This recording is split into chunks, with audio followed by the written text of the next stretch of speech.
You've been lied to about happiness. They told you it comes from success, from approval, from having everything figured out. But if that were true, why do so many people who have it all still feel empty? Why do you still feel restless, anxious, stuck in a loop of overthinking, unable to truly enjoy life? The truth is, happiness isn't something you chase. It's something you build from within.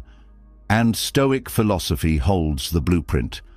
For centuries, the greatest minds in history, Marcus Aurelius, Seneca, Epictetus, unlocked the secret to peace, resilience, and true happiness, not through wishful thinking, but through unshakable mental strength, the kind that makes you calm in chaos, powerful in adversity, and untouchable by negativity.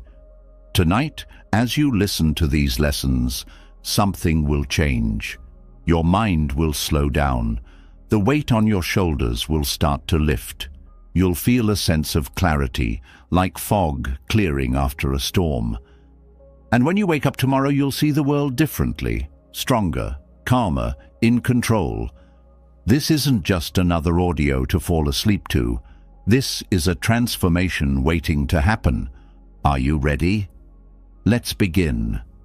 The mind is like a room filled with unfinished conversations, lingering regrets, and questions that have no immediate answers.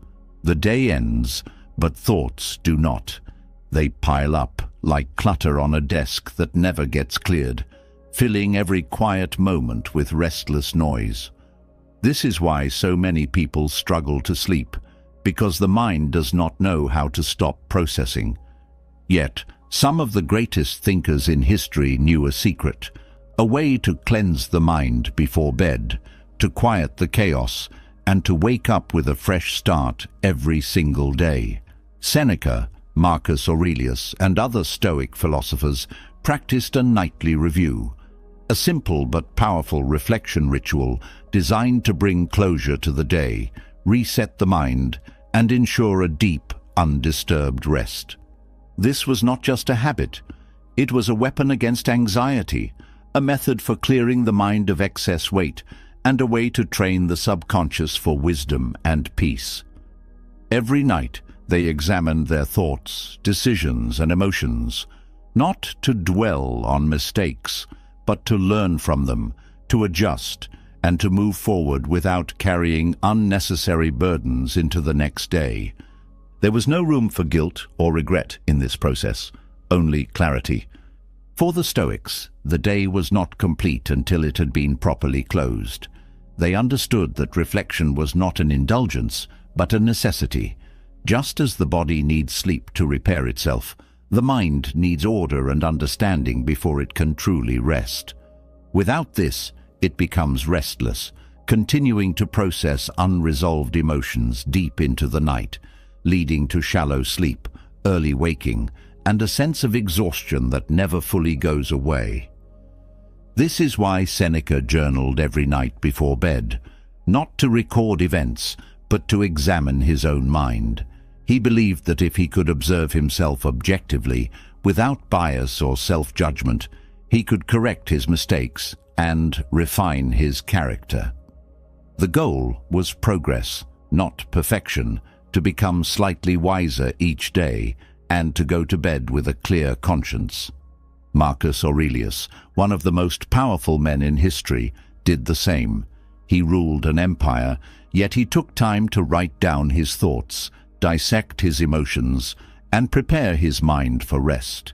He knew that the quality of his decisions depended on the clarity of his thoughts, and clarity could only be achieved through deliberate self-reflection.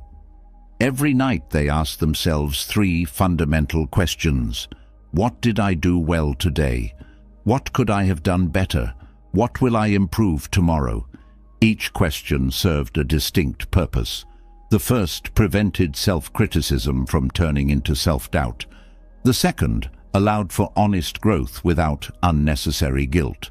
The third created a sense of purpose and direction, ensuring that every day was a step forward, no matter how small. Reflection rewires the brain in a profound way. Neuroscientists now confirm what the Stoics understood intuitively, that deliberate self-examination strengthens neural pathways associated with self-awareness, emotional regulation, and resilience. The brain, like a muscle, adapts to what it practices most. If it practices overthinking, it becomes an expert at stress. If it practices self-reflection, it becomes an expert at clarity. This is the difference between waking up with a mind that is refreshed and one that is still tangled in yesterday's problems. There is power in ending the day with intentional thought instead of mental exhaustion. The difference between carrying the weight of unfinished emotions into the next day and waking up feeling light and unburdened is as simple as pausing, reviewing, and closing the chapter on today before stepping into tomorrow. But most people never do this. They go to bed with thoughts half-formed, with worries lingering, and with no clear sense of resolution. They expect sleep to fix what they have not processed. But sleep alone does not bring peace. A mind that is still open to unfinished business cannot fully rest. The Stoics understood that peace is not found, it is created. By taking a few minutes before bed to review the day, they eliminated the need for their subconscious to process unfinished thoughts while they slept. They were not haunted by regrets or trapped in self-criticism. They knew exactly what needed improvement, accepted it, and moved forward. This is the practice that rewires the mind for peace. It is not complicated. It does not require hours of deep meditation or complex rituals.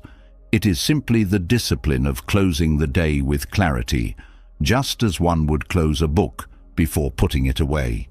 And here is where it becomes powerful. The more consistently this is done, the more the brain learns to release stress automatically. Instead of replaying the past or fearing the future, it begins to accept each day as a complete cycle, processed, understood, and let go. This is why the nightly review is not just a way to sleep better, it is a way to live better.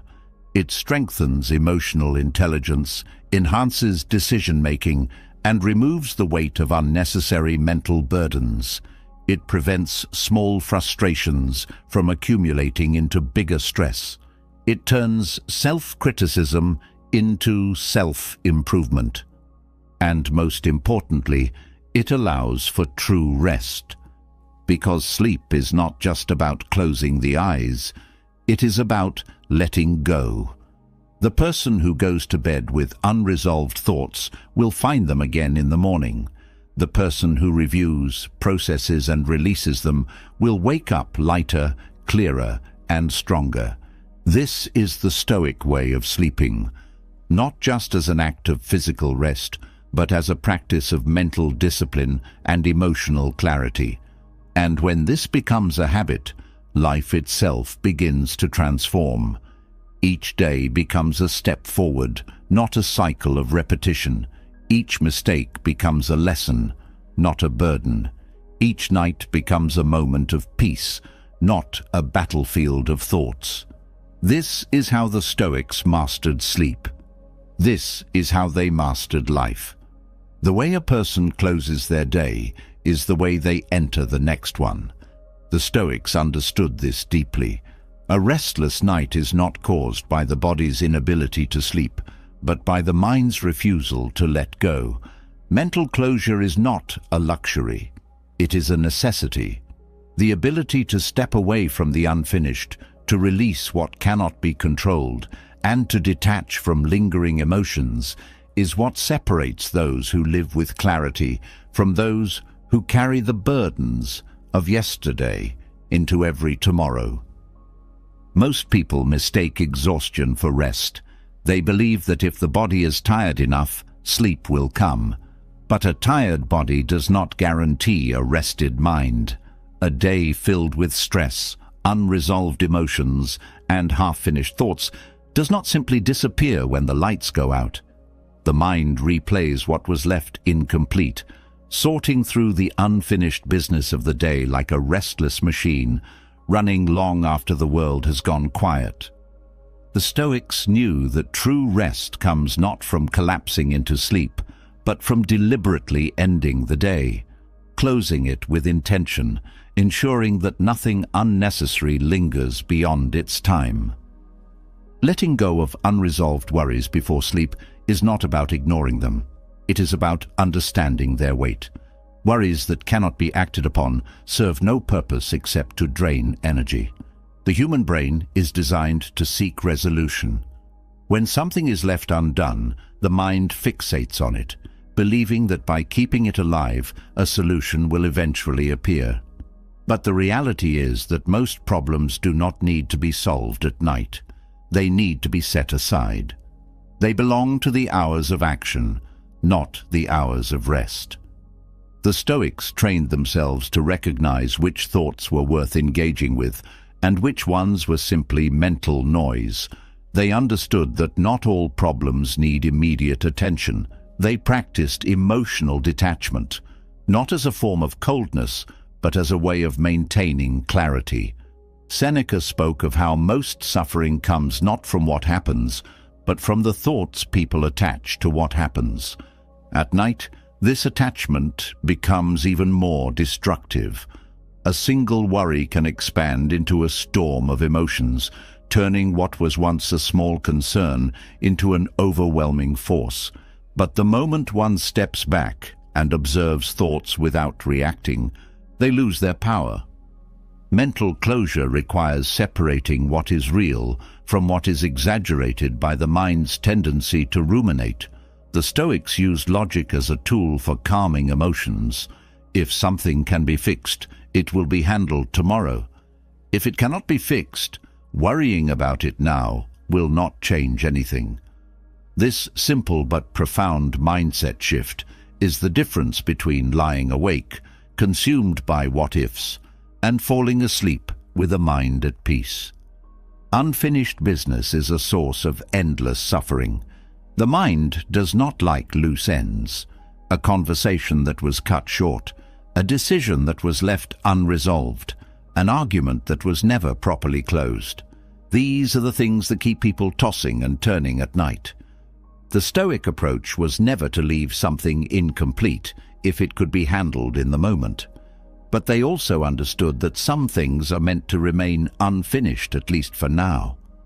Life does not operate in perfect conclusions. Some conflicts are not resolved in a single day. Some emotions take time to settle. Some answers do not yet exist. To accept this is to free oneself from the illusion that everything must be controlled. There is an art to closing the day properly. The Stoics viewed it as a ritual, a moment of reflection in which the day is put in order. This does not mean replaying every event obsessively. It means reviewing with clarity, taking responsibility for mistakes without unnecessary guilt, and deciding that whatever was left undone will not interfere with the ability to rest. Closure is a choice. The mind does not naturally shut off. It must be trained. Emotional detachment is often misunderstood. Many believe it means feeling nothing, distancing oneself from life, or avoiding deep connections. But the Stoics saw it differently. Detachment is the ability to feel fully while remaining in control. It is not the absence of emotion, but the mastery of it. When something painful happens, the instinct is to hold on to the feeling, to let it define the moment. But the truth is, emotions are temporary by nature. The more one clings to them, the heavier they become. At night, when the world is quiet, emotions tend to amplify. Worries that seemed small during the day become enormous. Regrets resurface with greater intensity. The mind, free from distraction, turns inward, replaying events with a sense of urgency that does not belong to the present moment. The Stoics knew that the way to avoid this spiral was not by suppressing emotions, but by allowing them to pass without resistance. Instead of engaging with every thought, they observed them from a distance. Not every feeling needs to be acted upon. Not every thought needs to be followed. Techniques for emotional detachment begin with awareness. Most people believe they are in control of their thoughts, but in reality, thoughts control them. The Stoics trained themselves to break this pattern. When a worry surfaced, they did not engage with it immediately. They questioned it. Is this problem real, or is it exaggerated by emotion? Is it something that must be solved tonight, or can it wait? Will worrying about this improve the situation in any way? The moment a person questions a thought, its power weakens. Most worries do not survive rational examination. They exist because they go unchecked. This is why mental closure is so powerful. It forces the mind to organize itself, to separate what matters from what is simply noise. Another Stoic practice was viewing life from a greater perspective. They understood that what seems urgent today will often be meaningless in a year. They trained themselves to see beyond the immediate, to recognize that life is constantly shifting, and most concerns will pass whether one worries about them or not. A mind that learns to zoom out sees with greater clarity. It stops being trapped in the small moments of stress and begins to understand the larger picture. Rituals are essential for closure. The mind responds to habit. If it learns that certain actions signal the end of the day, it begins to release tension naturally. The Stoics developed routines that prepared the mind for rest. Some wrote in journals to process emotions. Others engaged in brief contemplation, reviewing the day with calm objectivity.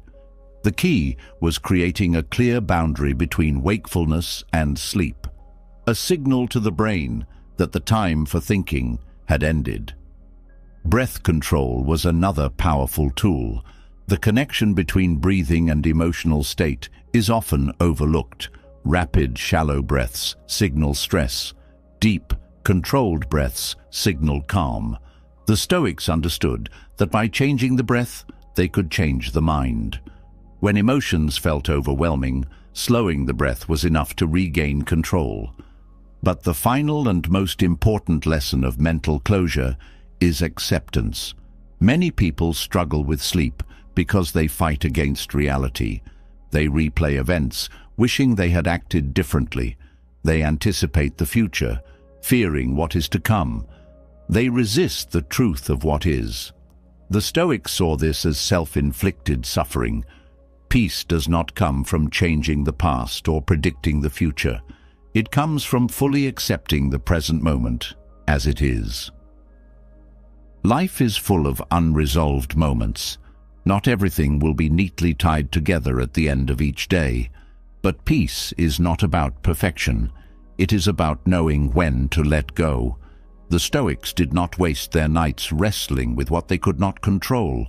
They ended their days with discipline and clarity, trusting that tomorrow would bring what it would bring.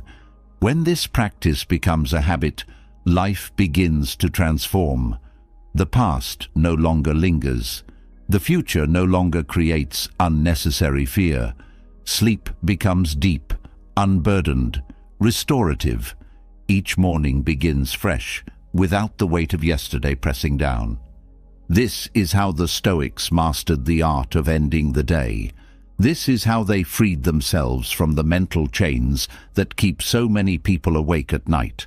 And this is how true peace is built, not through avoidance, but through the discipline of knowing when to engage and when to release. The ability to let go at the end of the day determines the quality of life itself. The mind, left unchecked, clings to unresolved thoughts, unfinished conversations, and emotions that no longer serve any purpose. Without mental closure, rest remains shallow, sleep becomes an extension of daytime stress, and each new day starts with the weight of the past still pressing down. But letting go is only part of the process. True peace requires something deeper, the absence of mental noise. The ability to detach from unnecessary thoughts is not enough if new ones keep flooding in.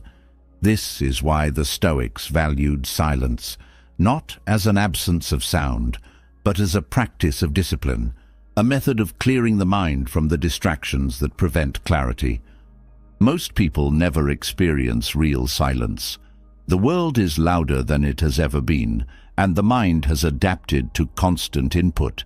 From the moment people wake up, they are bombarded with news, notifications, conversations, background music, and endless digital distractions. There is no space for stillness. Thoughts are no longer formed naturally, but dictated by external noise. Before bed, instead of settling into quiet reflection, most people drown in stimulation, scrolling through their phones, absorbing content, feeding the mind with fragmented information that has no relevance but demands attention. Sleep does not stand a chance against this level of noise. The mind, overstimulated, does not slow down when the body does. Instead, it continues processing the flood of input long into the night, turning every quiet moment into a battlefield of thoughts. The Stoics understood that overstimulation is not just a distraction, it is a thief of inner peace. The mind, when filled with unnecessary information, becomes reactive. Small problems feel larger, emotions become exaggerated, and the ability to think clearly is compromised. When a person cannot control what enters their mind, they cannot control their emotions, decisions, or actions. They become prisoners of external noise. This is why the practice of silence was so important. It was not about avoiding sound, it was about choosing what enters the mind. At night, this practice becomes even more essential. Sleep is not just a physical process, it is a mental one.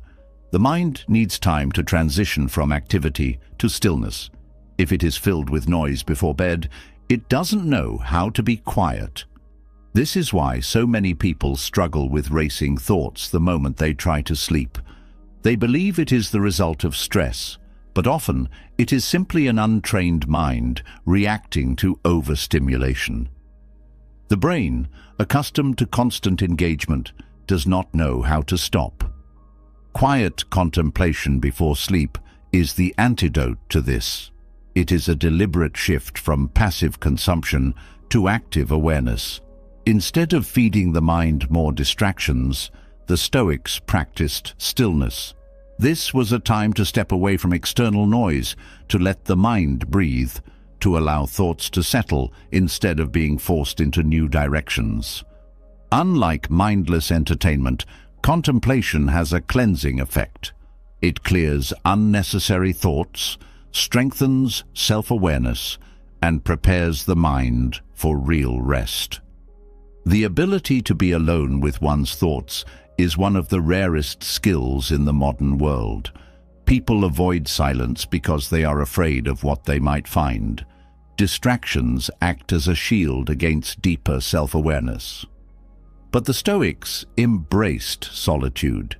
They understood that the mind, left undisturbed, is capable of finding its own clarity. Problems that seem overwhelming shrink in silence. Emotions that feel intense soften. What was once confusing becomes clear. Silence does not create peace.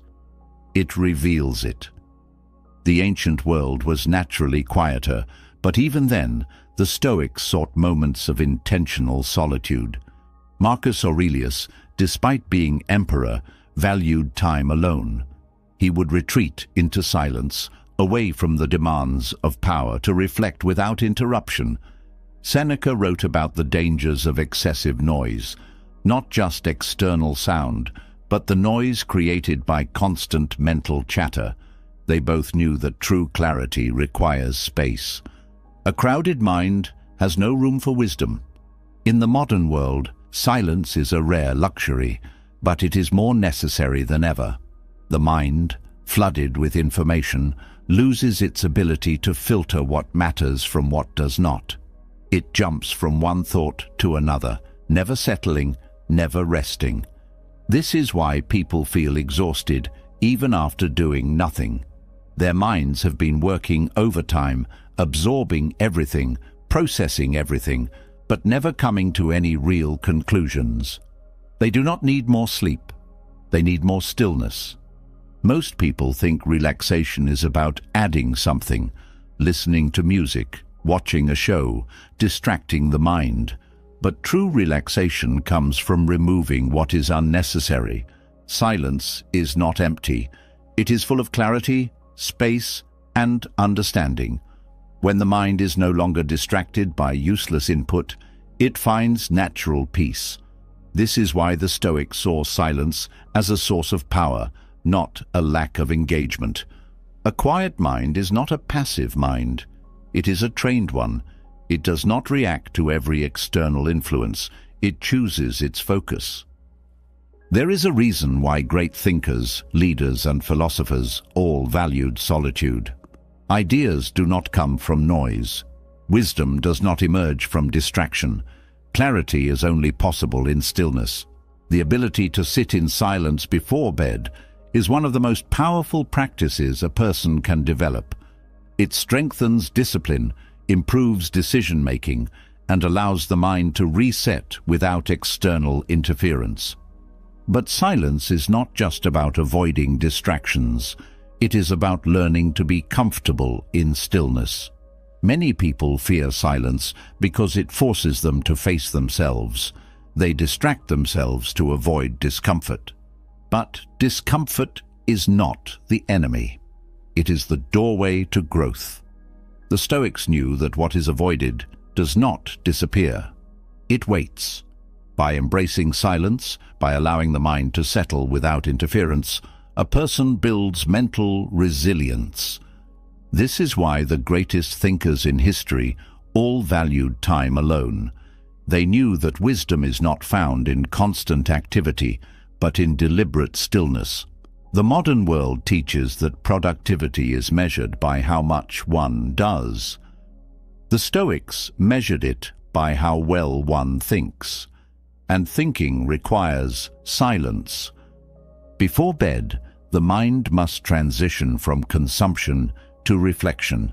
If the last moments of the day are spent absorbing random information, the mind carries it into sleep. If those moments are spent in stillness, the mind learns to let go. The choice is simple: a restless night or a clear one, a mind filled with noise or a mind that is trained to rest. This is why the Stoics valued silence as a practice, not an accident. It was not something that happened by chance. It was something they created. They knew that in a world full of distractions, silence is not the absence of sound. It is the presence of clarity. Stillness is not the absence of thought, but the presence of clarity. The more the mind is bombarded with noise, the more it becomes reactive, incapable of distinguishing between what is essential and what is merely distraction. True rest is found not in the absence of external sound, but in the discipline of inner silence. The Stoics understood that clearing the mind before sleep was not enough. The next step was preparing it. A mind that is trained to think deeply, to process reality without fear, and to embrace all possibilities without resistance, is a mind that does not break under pressure. Most people go to bed hoping for comfort. They push away unpleasant thoughts, avoid difficult emotions, and seek refuge in distractions. But avoidance is not peace. What is suppressed does not disappear. It waits. It lingers in the background, shaping thoughts, emotions, and reactions in ways that remain unnoticed until stress becomes unbearable. The Stoics did not seek comfort at the expense of truth. They practiced something that most people would consider strange, even disturbing. Instead of avoiding uncomfortable thoughts, they deliberately confronted them. They visualized loss, misfortune, and hardship, not to invite suffering, but to become resilient against it. Negative visualization was not a form of pessimism, but an act of mental preparation.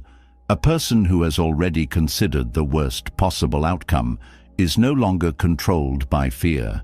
If they have rehearsed loss in their mind, they do not break when life takes something away. If they have accepted the possibility of failure, they do not collapse under pressure. This practice rewires the brain, reducing anxiety instead of increasing it.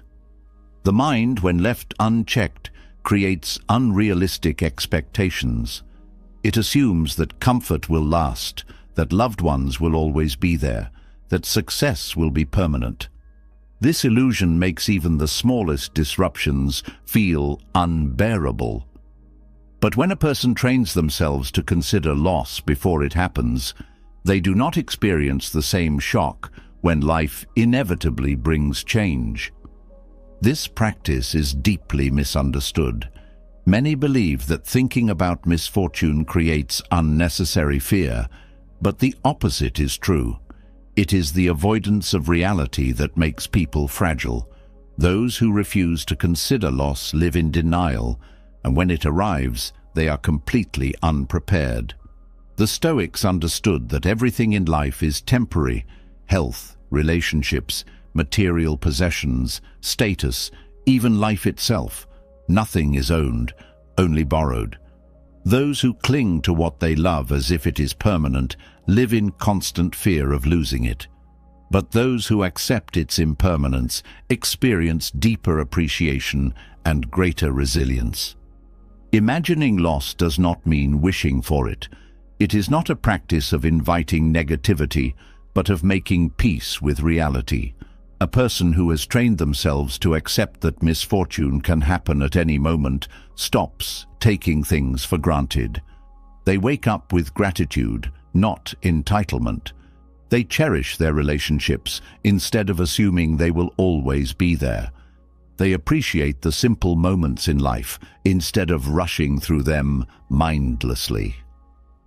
Negative visualization does not remove joy. It enhances it. Most people assume that gratitude comes naturally, but it does not. The mind adapts quickly to comfort. What was once exciting becomes ordinary. A person who gets what they want quickly forgets what it was like to be without it. This is why wealth, success, and security do not guarantee happiness. A person who never considers loss becomes numb to what they have. The Stoics reversed this. They reminded themselves daily of how fragile life is, how easily everything could change, how nothing is promised. This did not make them fearful, it made them deeply appreciative.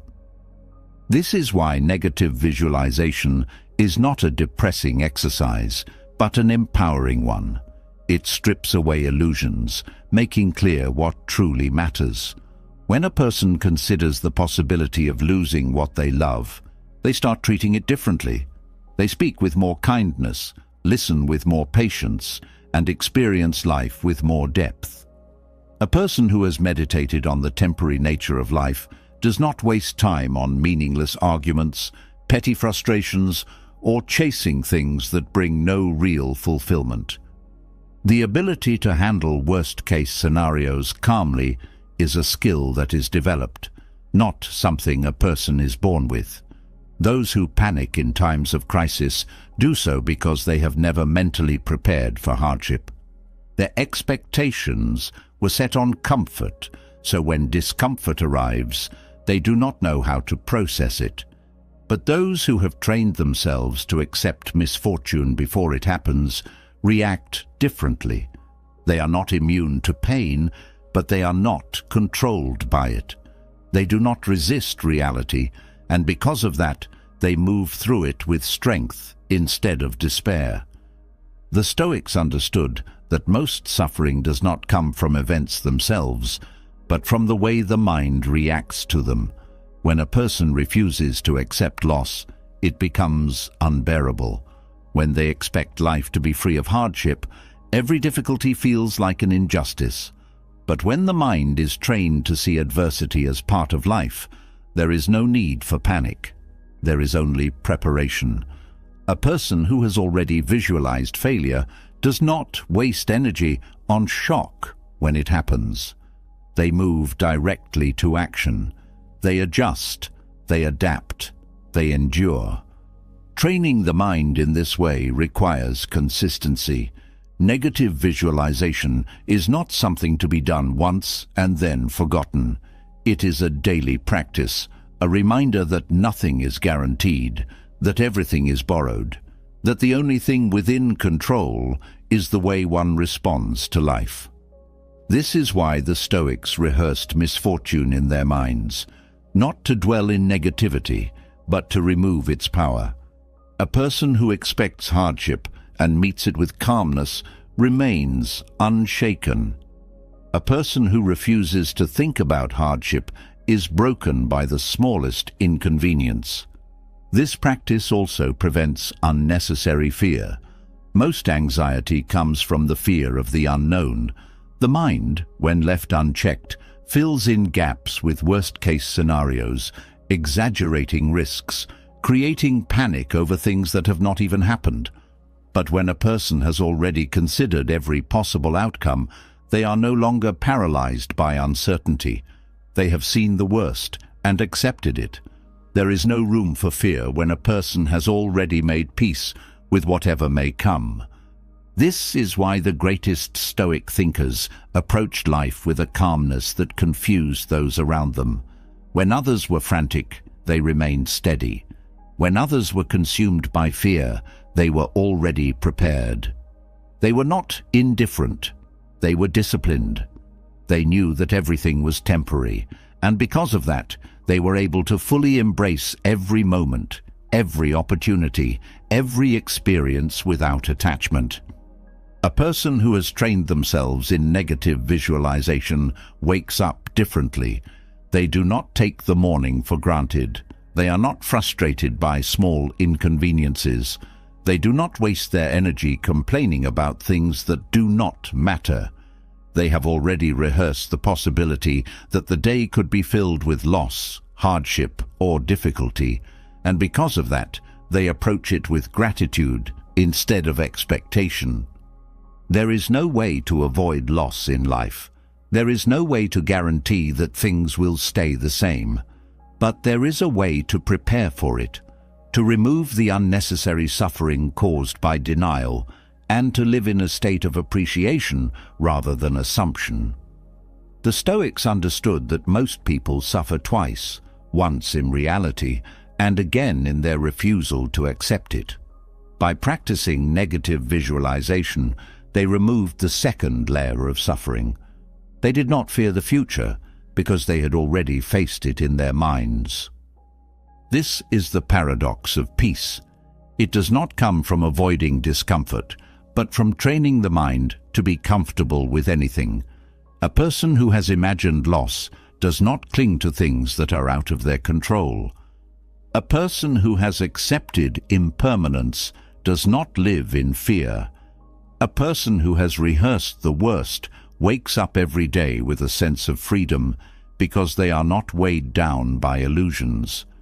Negative visualization does not make life darker. It makes it brighter. It removes the fog of assumption, sharpening awareness, deepening appreciation, and strengthening resilience. This is why the Stoics practiced it consistently. It was not about pessimism. It was about freedom from fear, gratitude for what exists, and the ability to move through life with unwavering calmness. Fear loses its grip when confronted directly. The mind, when trained to anticipate loss, no longer breaks under its weight. Negative visualization is not about inviting suffering, but about creating strength before it is needed. The person who has already faced discomfort in their thoughts does not panic when life demands resilience. But there is another level of preparation, one that moves beyond accepting what may happen and into actively predicting and solving problems before they arise. The Stoics did not only prepare for hardship, they trained themselves to identify obstacles in advance, assess their impact, and develop a plan before reality forced them to react. A person who waits for problems to appear before thinking about them is already at a disadvantage. They enter every challenge blind, reacting instead of responding, losing time to fear before moving to action. This is why the Stoics practiced a pre-mortem of their problems, a method of forecasting obstacles before they occur, so that they could meet them with clarity instead of hesitation. Instead of fearing what might go wrong, they examined it in detail. They studied potential failures, predicted weaknesses, and built solutions before challenges arrived. This was not paranoia, it was control. Most people hope things will go smoothly, assuming that if they do not think about problems, they will not exist. But life does not reward those who avoid difficulty. It rewards those who are prepared for it. The Stoics understood that it is not the presence of obstacles that causes suffering, but the shock of encountering them unprepared. A person who foresees struggle does not feel betrayed by life when it appears. They do not waste energy wishing things were different. They are already mentally equipped to handle what comes. Before bed, the mind naturally replays unfinished thoughts. It runs through the events of the day, sorts through decisions, and lingers on what remains unresolved. But most people let this process happen passively. They do not guide it. They do not direct it. They do not use it as a tool for growth. Instead of allowing the subconscious to replay worries aimlessly, the Stoics used the night as a time for strategy. They asked themselves, what problems might arise tomorrow? What challenges might block progress? Where might I fail? By addressing these questions in advance, they placed themselves in a position of control. When the morning came, they were not reacting to unexpected difficulties. They were executing a plan they had already considered. Their subconscious had been working on solutions overnight, processing possibilities, filtering unnecessary fears, and focusing energy on what could actually be done. This practice transformed uncertainty into confidence. It replaced hesitation with calm, deliberate action.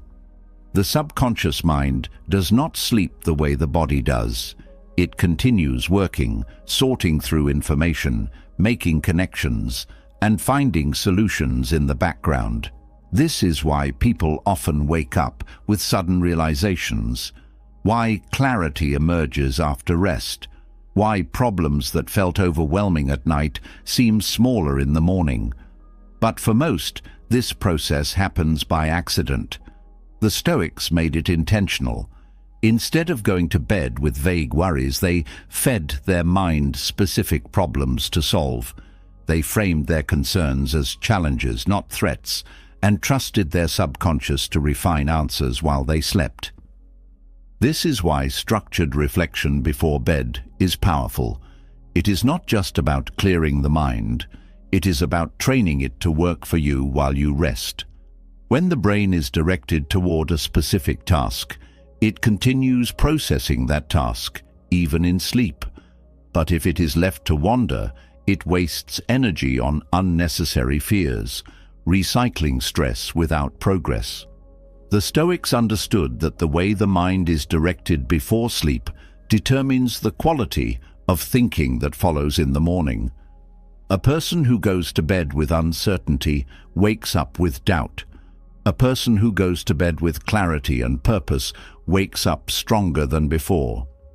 Epictetus taught that anxiety is not the result of external events, but of misunderstanding them.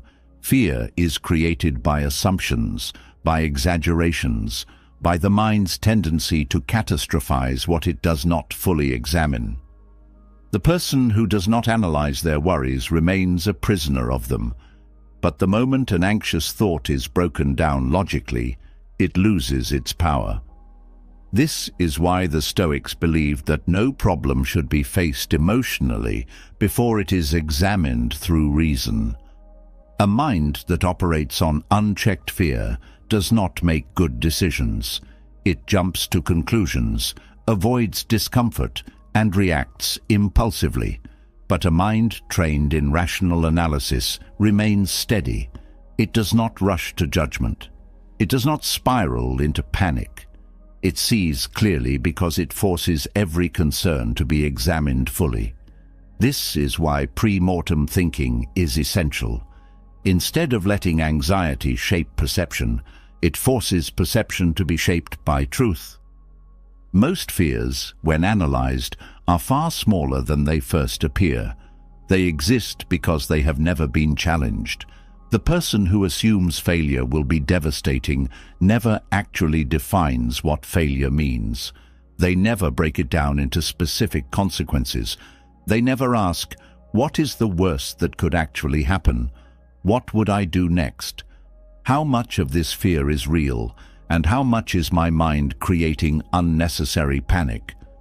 By asking these questions, the mind shifts from reactive fear to active problem solving.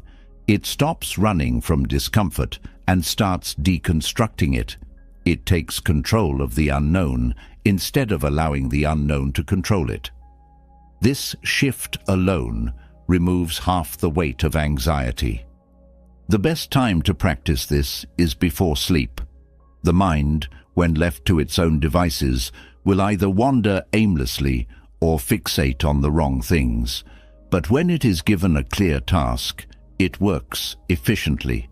A person who spends a few minutes before bed forecasting obstacles is not feeding their mind stress. They are programming it for resilience. Instead of waking up with a vague sense of unease, they wake up with a sense of direction. Their subconscious has already sorted through the difficulties, filtered out unnecessary fears, and prepared solutions before they even open their eyes. Most people live reactively. They respond to problems only after they happen. They wait until stress is unavoidable before addressing it. But the Stoics understood that life rewards those who anticipate difficulty, not those who ignore it. They trained themselves to think ahead, not out of fear, but out of wisdom. They removed anxiety by replacing it with strategy. The person who has already considered their challenges does not waste time being surprised by them. They do not waste energy on panic. They move forward with a mind that has already rehearsed the battle. This is why pre-mortem thinking is so powerful. It does not just prepare the mind, it strengthens it. It conditions the brain to expect difficulty, analyze it logically, and move through it without hesitation. A person who practices this consistently begins to think differently. They stop fearing struggle because they have already faced it in their mind. They stop feeling overwhelmed because they have already dissected their fears into manageable parts. They no longer wake up uncertain. They wake up knowing that no matter what the day brings, they have already prepared for it. This is how the Stoics built unshakable mental resilience. They did not leave their reactions to chance. They trained themselves to process difficulty before it arrived. They transformed anxiety into clarity, hesitation into confidence, and uncertainty into an advantage. A person who does this regularly no longer sees obstacles as threats. They see them as part of life. They know that struggle will come, but they also know that their mind has already prepared for it. This is not just a strategy. It is a way of living without fear, without unnecessary stress, and without the illusion that life should always be easy. This is why the Stoics slept deeply and woke up strong, not because their lives were without difficulty, but because they had already faced every possible difficulty in their minds before reality ever tested them. The way the mind is directed before sleep determines how it will function upon waking. A person who goes to bed filled with unresolved worries and scattered thoughts does not experience true rest. They merely enter a cycle where stress lingers beneath the surface, shaping dreams, deepening fatigue, and ensuring that the next day begins on the same note of unease. The Stoics did not allow their minds to operate by chance. They trained their thoughts with precision, understanding that the final moments before sleep were not just a passive transition, but a critical opportunity to program the subconscious for clarity, resilience, and peace. Anticipating problems before they arise allows the mind to approach the day with control, but preparation alone is not enough. Even a well-trained mind can be sabotaged if it is not given the right final input before sleep. Thoughts, like seeds, take root in the subconscious. What is planted before sleep continues to grow throughout the night. A person who drifts off with frustration, regret, or anxiety unknowingly feeds these emotions, reinforcing negative thought patterns that will carry over into the next day. The Stoics understood that mental conditioning does not stop when the eyes close. The subconscious absorbs whatever dominates attention before sleep, strengthening those ideas and making them the foundation of the following day's mindset. Marcus Aurelius believed that thoughts determine happiness. The mind is not shaped by external events, but by how those events are perceived. If left undirected, it will absorb whatever emotional residue remains from the day, unfiltered, unchallenged, and unchecked. The final thoughts before sleep become the subconscious blueprint. This is why what one thinks about last matters more than anything else. The Stoics trained themselves to direct these thoughts deliberately, choosing not to let their minds be ruled by random emotions or distractions, but by principles that would lead to a stronger, clearer, and more peaceful state of being. A restless mind does not happen by accident. It is a result of allowing thoughts to remain undisciplined. Just as the body needs intentional relaxation before sleep, the mind requires deliberate conditioning. The world does not slow down when night falls. Information continues to flood in, emotions linger, and thoughts remain entangled in the events of the day. Without a clear process to transition into stillness, the subconscious does not receive a signal to let go. This is why many people wake up already feeling drained, because their minds never truly rested. They carried yesterday's mental weight into today, unaware that it was entirely within their control to prevent it. Training the mind to enter sleep with calmness is not about avoiding difficult thoughts. It is about choosing what the subconscious will work on overnight. The Stoics knew that the mind does not stop processing during sleep. It continues sorting through emotions, reinforcing ideas, and preparing the psyche for the next day. This means that whatever dominates the last few minutes before sleep is what the mind will amplify. The person who falls asleep dwelling on stress does not simply leave it behind. They wake up more anxious. The person who cultivates gratitude, clarity, or resilience before sleep strengthens those qualities effortlessly. The key to mastering this is understanding that the mind responds to repetition, not randomness. A single night of positive reflection will not undo years of habitual overthinking. But when the same mental pattern is practiced nightly, the subconscious adapts to it as the default state. This is how the Stoics trained themselves to maintain inner stability, not through momentary effort, but through consistent mental discipline. They understood that small, intentional actions before sleep determine the emotional tone of an entire day. The most effective way to implement this is to take control of the last thoughts before sleep. This is not a vague process of thinking positively. It is an active practice, a structured approach to ensuring that the mind does not wander into unhelpful directions. The first step is choosing a dominant thought, one that is clear, constructive, and aligned with inner strength. This could be a principle, a lesson from the day, an affirmation of resilience, or a reminder of gratitude. The key is specificity.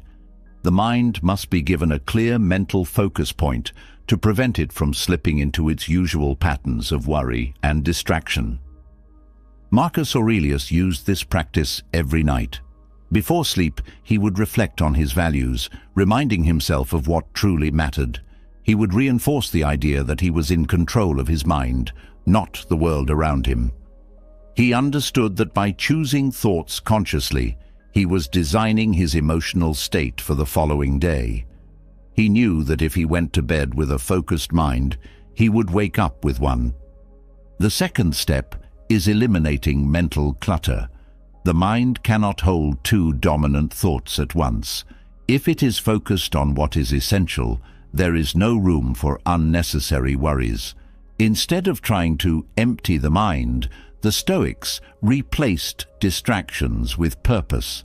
They understood that attempting to suppress thoughts only strengthens them. Instead, they redirected attention toward thoughts that served them. The third step is repetition. The subconscious absorbs whatever it is exposed to most frequently. If the last thought before sleep is chosen intentionally every night, the mind begins to accept it as normal operating logic. This is how fear is dismantled and how resilience is reinforced. What starts as a practice becomes a habit. What begins as effort becomes second nature. One of the most overlooked aspects of this process is the effect on emotional regulation. A person who struggles with emotional swings often believes that their feelings are unpredictable, but emotions do not appear randomly. They are the result of mental conditioning over time. The person who consistently reinforces fear, regret, or resentment before sleep will wake up with those emotions strengthened. But the person who programs their mind for calmness, acceptance, and inner strength will wake up with a natural sense of clarity. The emotions that dominate the first moments of the morning are the ones that were planted the night before. This is why the Stoics took such care in what they allowed into their minds at the end of the day. They did not let social distractions dictate their mental state. They did not let unresolved frustrations become the foundation of tomorrow's thoughts. They did not leave the state of their minds to chance. They took control of it every night, without exception. The impact of this practice extends far beyond sleep. A person who consistently shapes their last thought before sleep begins to reshape their entire way of thinking. Their reactions to stress change. Their ability to remain composed improves. They become less vulnerable to external chaos because their minds are no longer conditioned to operate from a place of reactivity. They stop allowing circumstances to determine their emotions. Instead, they enter each day already calibrated for stability. This is not an overnight transformation. It is a slow but profound shift in mental structure.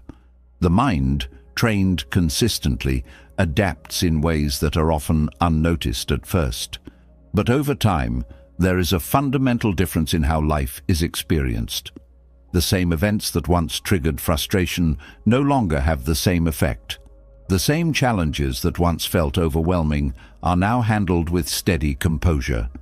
The same sources of stress that once consumed energy are now approached with clarity. The most powerful change is that the subconscious starts working in one's favor instead of against them. It begins filtering thoughts more effectively. It stops holding on to useless worries. It stops reinforcing negative cycles. Instead, it strengthens the ideas that have been deliberately programmed before sleep. The person who once struggled with emotional instability now experiences natural, effortless calm. not because their circumstances changed, but because their mind has been trained to process reality differently. This is the power of the last thought before sleep. It is not a small detail. It is a tool that determines whether a person drifts through life as a prisoner of their own subconscious programming, or as someone who has trained their mind to work for them instead of against them. The Stoics understood that life does not grant control over external events, but it does offer control over the way the mind processes those events. This is why they treated the moments before sleep as sacred, as an opportunity to reinforce strength, stability, and wisdom. They knew that what they chose to think about in the final moments of wakefulness would shape the quality of their consciousness the next day. A person who understands this no longer wastes those moments. They no longer fall asleep in distraction. They no longer surrender their mind to randomness. They take control, just as the Stoics did, knowing that by mastering the last thought before sleep, they are mastering the way they will live. The final thought before sleep is not just a momentary reflection. It is a seed planted deep into the subconscious, shaping perception, emotions, and the way the next day unfolds. The Stoics understood that this process is not just about calming the mind. It is about aligning the mind with reality. But what is reality if not the awareness of life's impermanence? A thought that many resist, but those who embrace it find a depth of peace and gratitude that cannot be shaken. If the way the mind is directed before sleep determines the quality of rest and clarity, then there is no greater clarity than recognizing that this night could be the last. Not in a way that induces fear, but in a way that dissolves it entirely. Most people approach life with the assumption that time is abundant, that days stretch endlessly into the future, that what is left unfinished can always be handled tomorrow. But the Stoics saw this assumption as the root of much suffering. It creates procrastination, fuels attachment to trivial matters, and allows people to take for granted what should be cherished.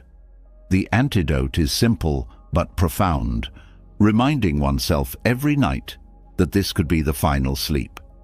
Not as a morbid exercise, but as a tool for awakening deeper appreciation for what exists. This practice is called memento mori, the act of remembering death. It is not about fixating on loss, but about eliminating illusion. Those who live in denial of death live in denial of life.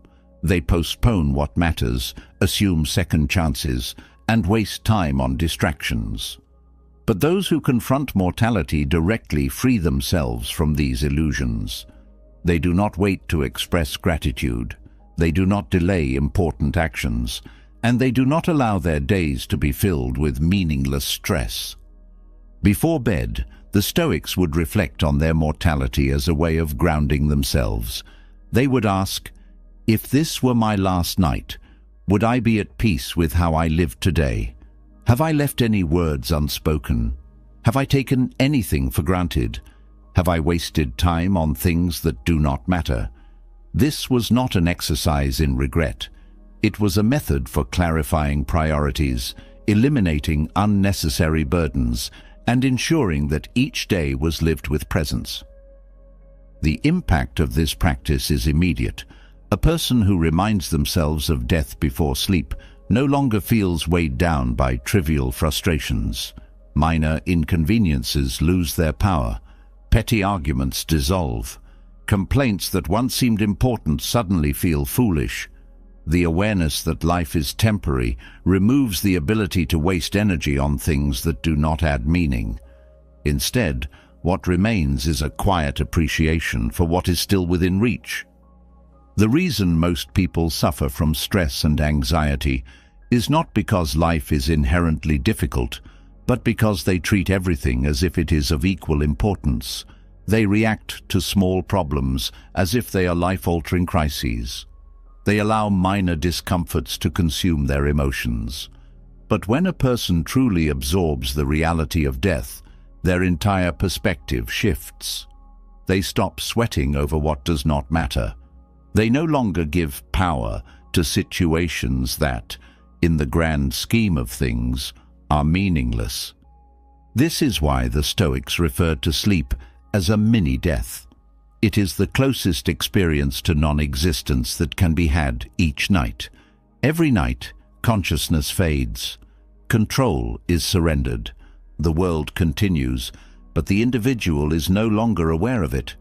In this way, every night is a rehearsal for what is inevitable.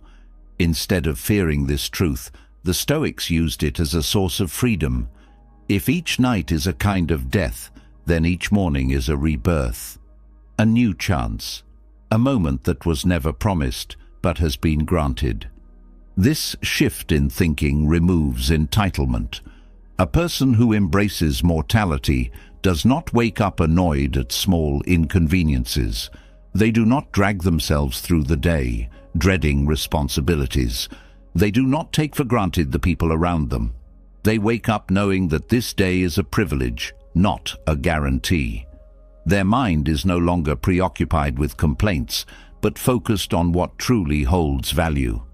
Marcus Aurelius, the Stoic emperor, reflected on death constantly. He reminded himself daily that he would one day vanish like everyone before him, not to depress himself, but to remind himself to live well.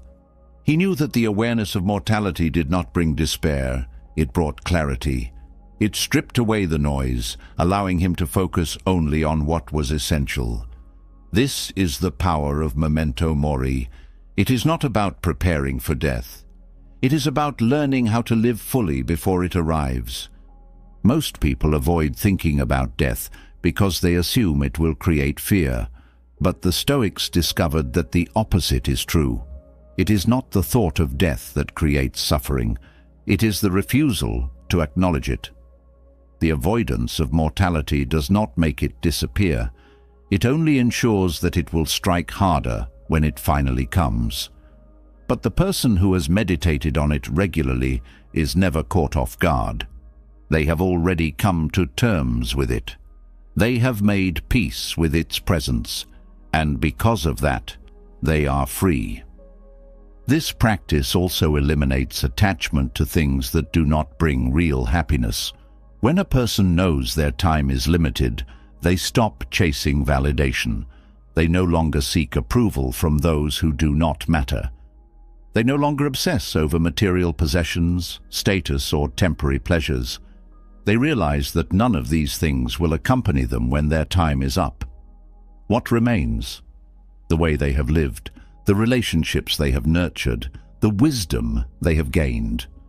There is a reason why so many people waste their lives worrying about things that in the end mean nothing. They believe they have time to waste. They assume they can always do things later, but later is never promised. The Stoics saw this illusion clearly, and they broke free from it by reminding themselves of death every night. This awareness removed hesitation. It removed doubt. It forced them to act on what mattered, to resolve conflicts before they became permanent, to express love before it was too late, to live without postponing what was most important. Before sleep, reflecting on mortality is a tool for cleansing the mind. It allows a person to release the day with acceptance, knowing that if this were their last night, they have lived with integrity. They do not go to bed clinging to regrets. They do not hold on to grudges. They do not let unfinished emotions weigh them down. They close their eyes with a mind that is light, clear, and at peace. This is not an exercise in negativity. It is an exercise in awakening. It is a practice that removes illusions, stripping life down to what is real, what is meaningful, what is worth holding on to. A person who engages with this practice stops living reactively. They stop allowing themselves to be distracted by what does not matter. They become present in a way they never were before. The person who goes to sleep with this awareness wakes up with a new appreciation for everything they once took for granted. They do not wait to say what needs to be said. They do not delay taking action on what they know must be done. They do not assume there will always be another chance. They see life as a gift, not as an obligation. They understand that every single day is a borrowed moment, and because of that, they use it wisely. This shift in thinking transforms existence. Stress is reduced because what once seemed overwhelming is now seen as insignificant. Anger is lessened because conflicts are recognized as fleeting. Complaints fade because the simple privilege of being alive is no longer ignored. This is why embracing mortality is the most powerful tool for eliminating stress. It removes the tendency to cling to the unnecessary. It creates a natural sense of gratitude. It allows for sleep that is deep, unburdened, and free from the weight of unexamined fears. It gives life a depth that cannot be reached through comfort, distraction, or denial. The Stoics understood that life's greatest paradox is that by accepting death fully, one finally learns how to live. This is why they meditated on it before bed.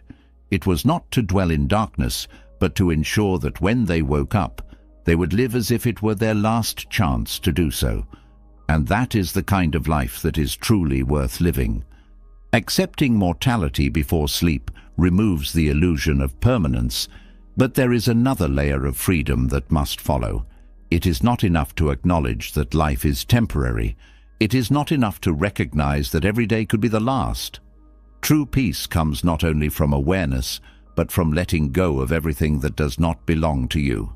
Most people suffer not because life is difficult, but because they try to control what was never theirs to control in the first place. Their minds are tangled in other people's actions, past mistakes, future worries, and unresolved conflicts, all of which remain outside their grasp. They carry burdens that were never meant to be theirs, holding on to expectations that reality does not support. The Stoics saw this clearly, which is why they practiced detachment, not as a rejection of life, but as a refusal to be owned by it. The ability to let go before sleep is what determines whether rest will be deep and restorative or shallow and restless. A mind that clings to unresolved thoughts remains active long after the body is shut down. It replays conversations that cannot be changed, revisits moments that have already passed, and creates imaginary versions of the future that do not yet exist. It does not release what is outside its control. It tries to grip it tighter, hoping that worry will somehow fix what is unfixable. This is why so many people wake up feeling exhausted before the day has even begun. Their minds have spent the night wrestling with problems that should have been left behind the moment their heads touched the pillow. The Stoics mastered the art of separating what belongs to them from what does not. They did not resist reality. They did not argue with the way things were. They identified what was within their power and directed their energy toward it, refusing to waste time on anything that existed beyond their reach. This is the foundation of the detachment drill, a nightly practice designed to filter out everything that does not require further thought, so that the mind can enter sleep without the weight of unnecessary stress. Letting go is often misunderstood. Many believe it means not caring, when in reality it is the highest form of self-discipline. It is choosing not to suffer over things that cannot be changed. It is deciding that emotional energy will not be spent on illusions, on hypotheticals, on things that belong to the past or the future, but have no relevance to the present moment. The Stoics were not indifferent to life. They were deeply engaged with it. But they refused to be emotionally controlled by anything that was not within their direct influence. The first step to this practice is the recognition of what is and is not within control. This is the principle upon which all Stoic wisdom rests. A person who has not mastered this distinction will remain a slave to circumstances, reacting to life instead of directing their own state of mind. They will feel peace only when life is easy and stress when it is not. Their emotions will be dictated by external conditions, shifting with every change in fortune. But a person who has trained themselves to see the boundary between what they can and cannot change becomes unshakable. Each night before sleep, the mind must be filtered. Thoughts must be examined, not indulged. If something is troubling, it must be placed into one of two categories: within control or outside of it. If it is within control, then action can be planned. If it is outside control, then attachment to it is wasted effort. The mind must be trained to let go of what does not belong to it. This is not a passive process. It is an active mental exercise, a discipline that strengthens with practice. Releasing unresolved conflicts is part of this process. Many people go to bed with emotional residue from the day still weighing on them. They replay arguments, misunderstandings, and moments of frustration, as if thinking about them longer will somehow undo them. But this is an illusion. The past is untouchable. No amount of thought will change what has already happened. If something can be addressed tomorrow, then a plan should be made to handle it then. If nothing can be done, then further reflection is pointless. The Stoics trained themselves to let go of anything that did not require immediate action. They understood that rumination is not resolution. Thinking about a problem repeatedly does not solve it. It only strengthens its hold on the mind. The ability to detach before sleep is also a form of mental hygiene. Just as the body is cleansed before bed, the mind must also be cleared. Most people carry emotional and psychological clutter without realizing it. They don't recognize how much weight they are holding until it exhausts them. Their minds are full of unresolved concerns, lingering doubts, and unnecessary attachments, all of which prevent true rest. The Stoics understood that rest is not just the absence of activity, it is the absence of unnecessary burden. A person who has not trained themselves to mentally release stress will never know what real relaxation feels like. They may fall asleep, but they will not experience the full depth of what sleep is meant to provide. Emotional detachment is not coldness. It is not apathy. It is the ability to feel fully while remaining unshaken by external events. It is engaging with life completely while refusing to be controlled by anything beyond personal influence. It is not about avoiding emotions, but about directing them wisely. A person who reacts to every problem with deep emotional investment burns themselves out quickly. They deplete their energy on things that do not require their attention. They hold on to pain longer than necessary. They replay moments that should be left behind. This is wasted effort. The Stoics knew that emotions, like thoughts, must be filtered. What is useful should be kept. What is not should be released. To build resilience, this practice must be done daily. Letting go is not something that happens once. It is a discipline, a habit, a muscle that must be strengthened through repetition. The more frequently the mind is trained to release what does not serve it, the more naturally this detachment occurs. It becomes second nature. A person who once struggled with anxiety over things outside their control now finds they no longer react the same way. What once felt unbearable now seems small. What once caused distress now barely registers. This is the natural result of mental conditioning. This practice also affects the way a person wakes up. If sleep is entered with unresolved tension, that tension will be carried into the next day. The first thoughts upon waking will be the same thoughts that lingered before sleep. But If the mind has been cleared, freed, and detached, then the next morning is entered with a sense of lightness, not burden. The energy that would have been spent carrying old stress is now available for clarity, purpose, and focus. The deeper benefit of this practice is that it rewires the brain's response to stress. A person who has repeatedly trained themselves to let go before sleep does not only experience relief at night, they begin to carry this skill into the rest of their life. They start reacting differently to challenges because they no longer believe that everything must be held onto. They begin moving through life with an ease that others do not understand. They do not cling. They do not grip what does not belong to them. They do not allow their peace to be dictated by things outside their control. This is how the Stoics lived. They engaged fully with life while remaining separate from the illusions that cause unnecessary suffering. They felt deeply but were not ruled by their emotions. They experienced difficulty but were not consumed by it. They faced adversity but never collapsed under its weight. Because they had trained their minds to let go before sleep, they woke up stronger, calmer, and unshaken. A person who masters this drill does not live in reaction. They live in deliberate control of their own emotional state. They move through each day knowing that nothing is truly theirs except their own mind. And because of that, they are free in a way that most will never be. Letting go before sleep clears the mind, but what follows next is just as important. The way a person wakes up determines the quality of their entire day.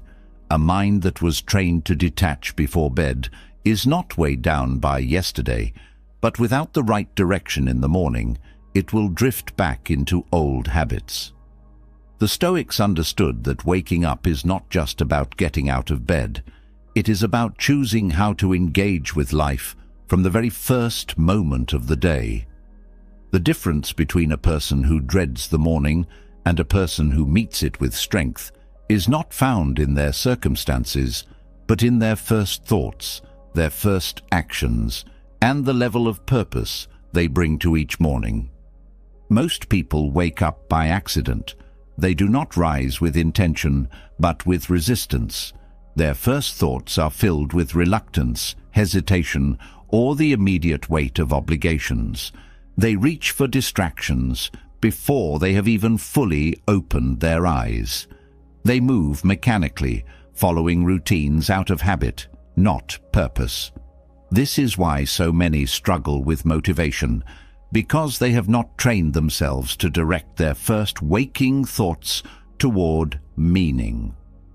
The way the day begins dictates its entire trajectory.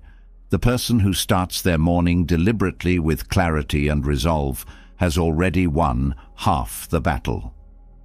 The Stoics did not leave this to chance. They designed their mornings with precision, understanding that the first moments of the day determine its overall quality. They saw each morning as an opportunity to reorient the mind, to set the foundation for the choices, emotions, and reactions that would follow. This is why Marcus Aurelius, one of the greatest Stoic philosophers, practiced a morning meditation that reminded him of his duty, his purpose, and the mindset required to navigate the day with strength.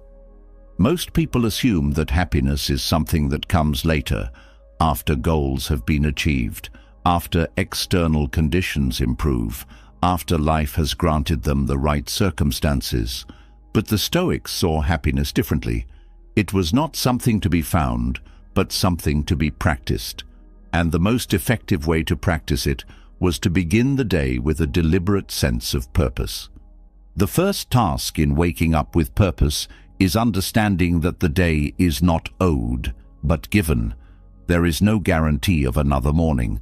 To open one's eyes is already a gift. The person who understands this wakes up differently. They do not delay gratitude.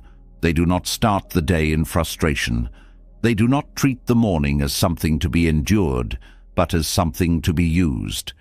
Every day that begins is another chance to live with meaning, to move forward, to refine the mind, to strengthen the body, to make progress in what matters most.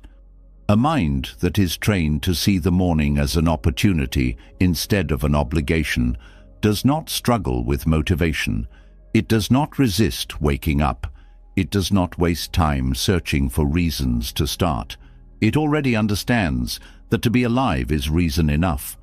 This is why a sense of duty eliminates morning anxiety. A person who wakes up without clear direction wastes time deciding what to do, hesitating, overthinking, or waiting for motivation to arrive. But the Stoics removed this uncertainty. They began the day knowing exactly what needed to be done, and because of that, they did not feel the weight of hesitation. Duty is often misunderstood. Many assume it is about obligation, about doing what must be done regardless of personal desire. But the Stoics saw duty as something far deeper and more fulfilling. It was not about external requirements, but about inner alignment. It was the recognition that there is work to be done, and to do it is to live fully. Marcus Aurelius, upon waking, reminded himself that he did not exist to lie in bed, to seek comfort, or to avoid challenge. He existed to engage with life, to contribute, to strengthen himself, and to serve the world in whatever way he could. This perspective dissolves the mental resistance that makes mornings difficult.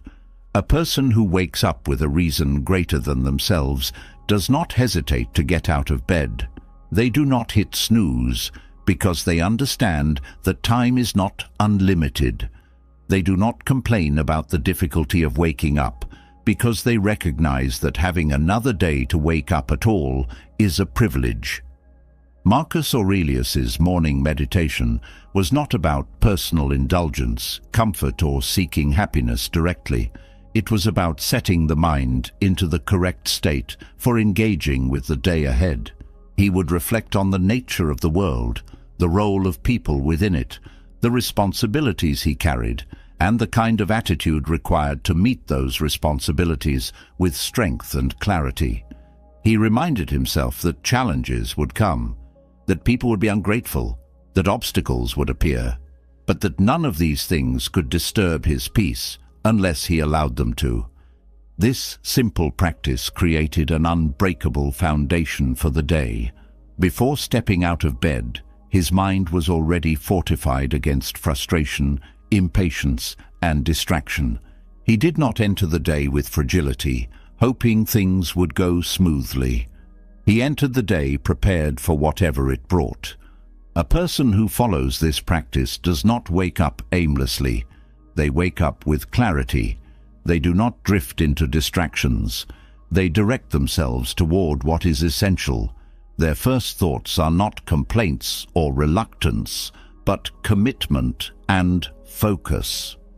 They begin the day by strengthening their perspective, and because of that, they move through the day with a mind that is already disciplined, already grateful, already engaged. This is why the first moments of wakefulness must be protected.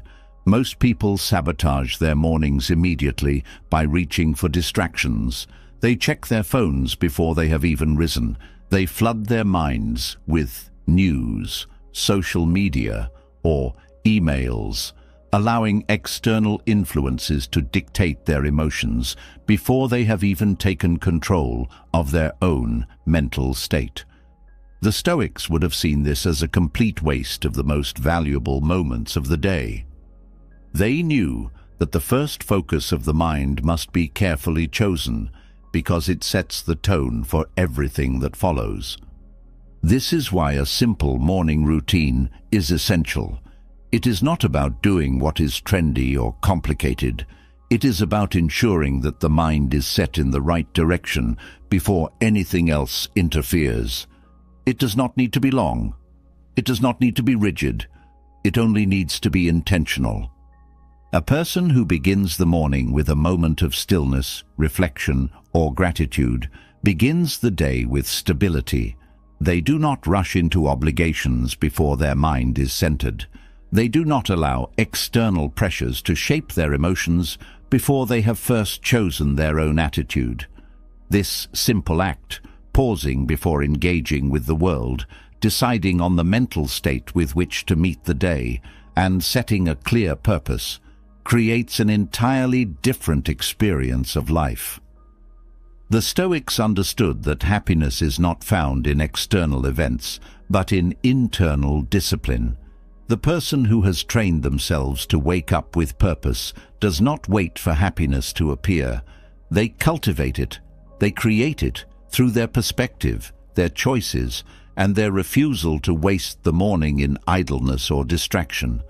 A person who wakes up without purpose feels the weight of the day pressing down on them. But a person who wakes up knowing exactly why they must rise, what they must do, and how they must approach the day, does not struggle with motivation. They do not fear challenges because they have already prepared for them. They do not waste time because they have already decided how their time will be used. They do not wish the morning were easier because they have trained themselves to embrace difficulty as part of life.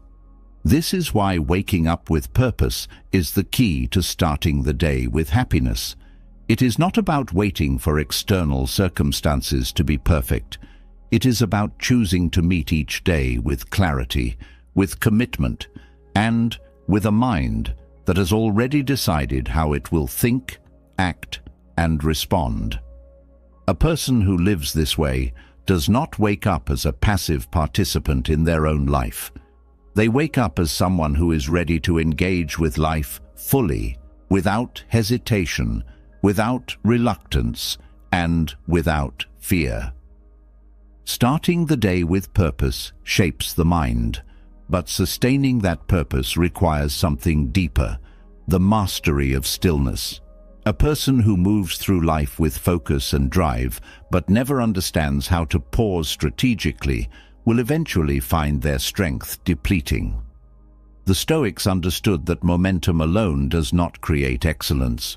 Constant action without balance leads to exhaustion, and exhaustion leads to weakness. Strength is not just found in effort, but in knowing when to step back, when to regain clarity, when to restore the mind and body. Those who fear rest, believing it is a form of stagnation, fail to see that stillness is not the absence of progress. It's what makes progress sustainable. The modern world glorifies action. People are conditioned to believe that productivity is the highest virtue, that success is measured by how much is accomplished, that to slow down is to fall behind. But this mindset is built on a misunderstanding. The greatest warriors do not swing their swords without rest. The sharpest minds do not race without pause. The strongest individuals do not push endlessly until they collapse. Rest is not weakness. It is a tool, a weapon, a necessary part of mastery. Those who do not respect it burn out before they reach their true potential. The Stoics did not view rest as indulgence. They saw it as an active decision, a process that had to be done with purpose. They knew that there is a difference between passive idleness and intentional stillness. Passive idleness is what happens when a person falls into distraction, when time is wasted in empty pursuits, when the mind is consumed by triviality. This kind of rest is not restorative. It is an escape, a way to avoid discomfort, a form of procrastination disguised as relaxation. It does not renew energy. It drains it further. Intentional stillness, however, is entirely different. It is a deliberate act of withdrawal, not to avoid life, but to engage with it more deeply.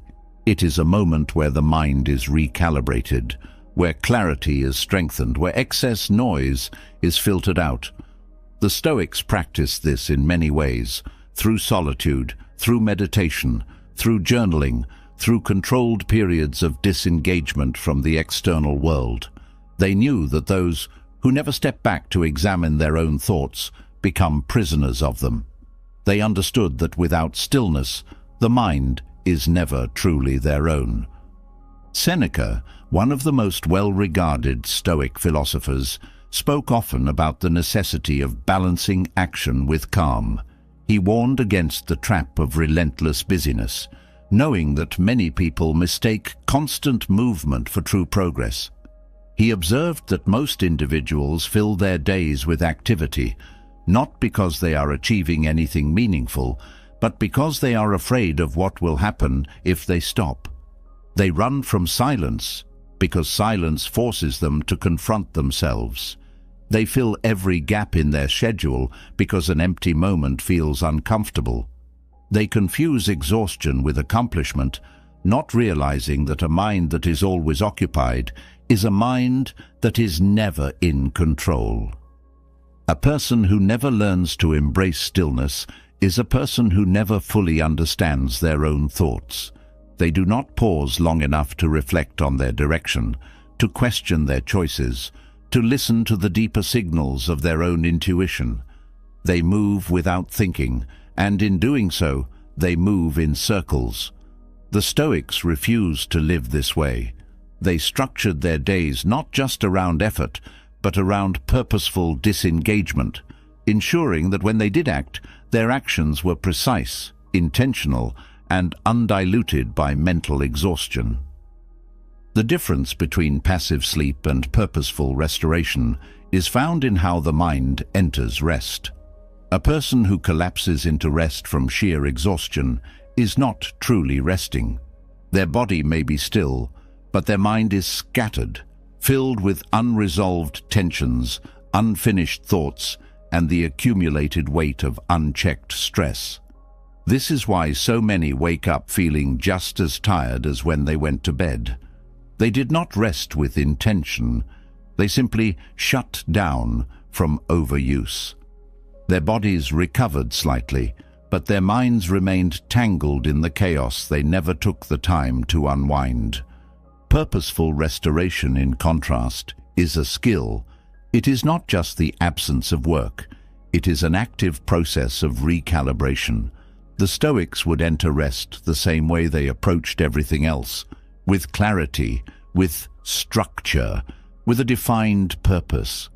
They would set aside distractions, remove unnecessary mental clutter, and give themselves fully to the moment of stillness, whether it was in the form of meditation, reflection, or physical rest. They knew that true rest is not about escaping from responsibility, but about strengthening the mind so that responsibility can be handled with greater wisdom and efficiency. A person who masters this practice doesn't feel guilty for resting. They do not see it as wasted time. They understand that a well-rested mind is sharper, a well-rested body is stronger, and a well-rested person is far more effective than someone who has pushed themselves to the edge of exhaustion. They do not glorify burnout. They do not measure their worth by how depleted they feel at the end of the day. They understand that real strength comes not from doing more, but from doing what matters most, with full presence and focus. This is why stillness was not just a luxury for the Stoics. It was a necessary component of mastery. They saw that without strategic pauses, even the strongest mind would eventually become clouded. Even the most disciplined individual would lose precision. They treated their energy the way a great general treats an army, not something to be thrown into battle recklessly, but something to be managed wisely, deployed at the right times, and preserved when necessary. In modern life, rest is often misunderstood. Many people either avoid it completely, believing it is unnecessary, or indulge in it too passively, using it as an excuse for inaction. The Stoics avoided both extremes. They did not advocate for constant activity, but they also did not believe in aimless idleness. Their approach was measured, deliberate, and deeply aware of the connection between rest and effectiveness. For those who struggle with the idea of stillness, The solution is not to force long periods of inactivity, but to learn how to engage with rest in a way that strengthens the mind instead of weakening it. This means choosing solitude over distraction, reflection over mindless entertainment, presence over passive indulgence. It means recognizing that pausing does not mean losing progress. It means ensuring that progress continues in the right direction. A person who has mastered this approach to rest feels no anxiety when they step back from action. They do not fear that they are falling behind. They do not rush mindlessly into more work just to feel productive. They know that when they do act, their actions will be clear, deliberate, and unstoppable. They do not react impulsively because they have trained themselves to move with intention, not urgency. This is what makes stillness a weapon. It is not passive. It is a tool for sharpening the mind, preserving energy, and ensuring that when movement does happen, it is powerful and effective. Those who ignore this tool become victims of their own exhaustion, operating at half their potential because they have never learned how to reset. Those who wield it wisely move through life with an advantage that others will never understand. They do not burn out. They do not react emotionally. They do not feel controlled by external chaos. They operate from a place of calm, focus, and deep internal strength. The true lesson of Stoicism is not just about enduring hardship. It is about moving through life with intelligence, conserving strength for when it matters most, and never mistaking exhaustion for progress. The ability to pause is the ability to remain in control, to ensure that every action is backed by full awareness, and to cultivate a mind that is not just busy, but disciplined, measured, and ready for whatever comes next. A person who learns this lesson does not wake up scattered. They wake up prepared. They do not end the day in mindless exhaustion. They end it with clarity. They do not waste their energy chasing urgency. They direct it toward what is essential. And because of that, they move through life with a steadiness and power that nothing can shake. Stillness sharpens the mind, but what follows determines whether that clarity is carried into sleep or lost in the noise of unresolved thoughts. The ability to rest is not just about the body. It is about whether the mind is left free or tangled in burdens that should have been set down. Many people enter sleep physically exhausted, but mentally overactive, unable to separate themselves from the events of the day. They close their eyes, but their thoughts do not quiet. Their bodies rest, but their emotions remain engaged, replaying conversations, regrets, or uncertainties that keep them trapped in cycles of stress. The Stoics understood that this was not simply a bad habit, but a failure of discipline. A person who carries the weight of the day into the night has not trained their mind to release unnecessary burdens. They have not practiced emotional equanimity, the ability to acknowledge events without becoming enslaved by them. Overthinking for the Stoics was a sign of mental weakness, not intelligence. It was the mind's way of compensating for a lack of control. When the mind is untrained, it spirals into analysis, reliving situations that no longer require attention, clinging to worries as if they have value.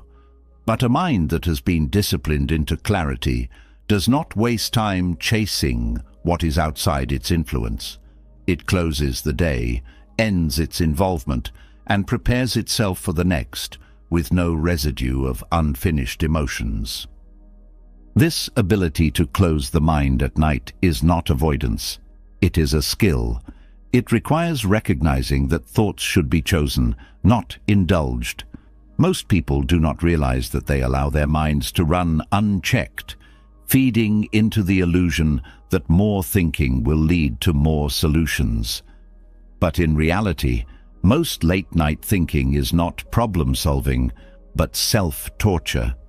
It is dwelling on things that no longer require thought, repeating patterns of worry, creating imaginary scenarios that do not exist.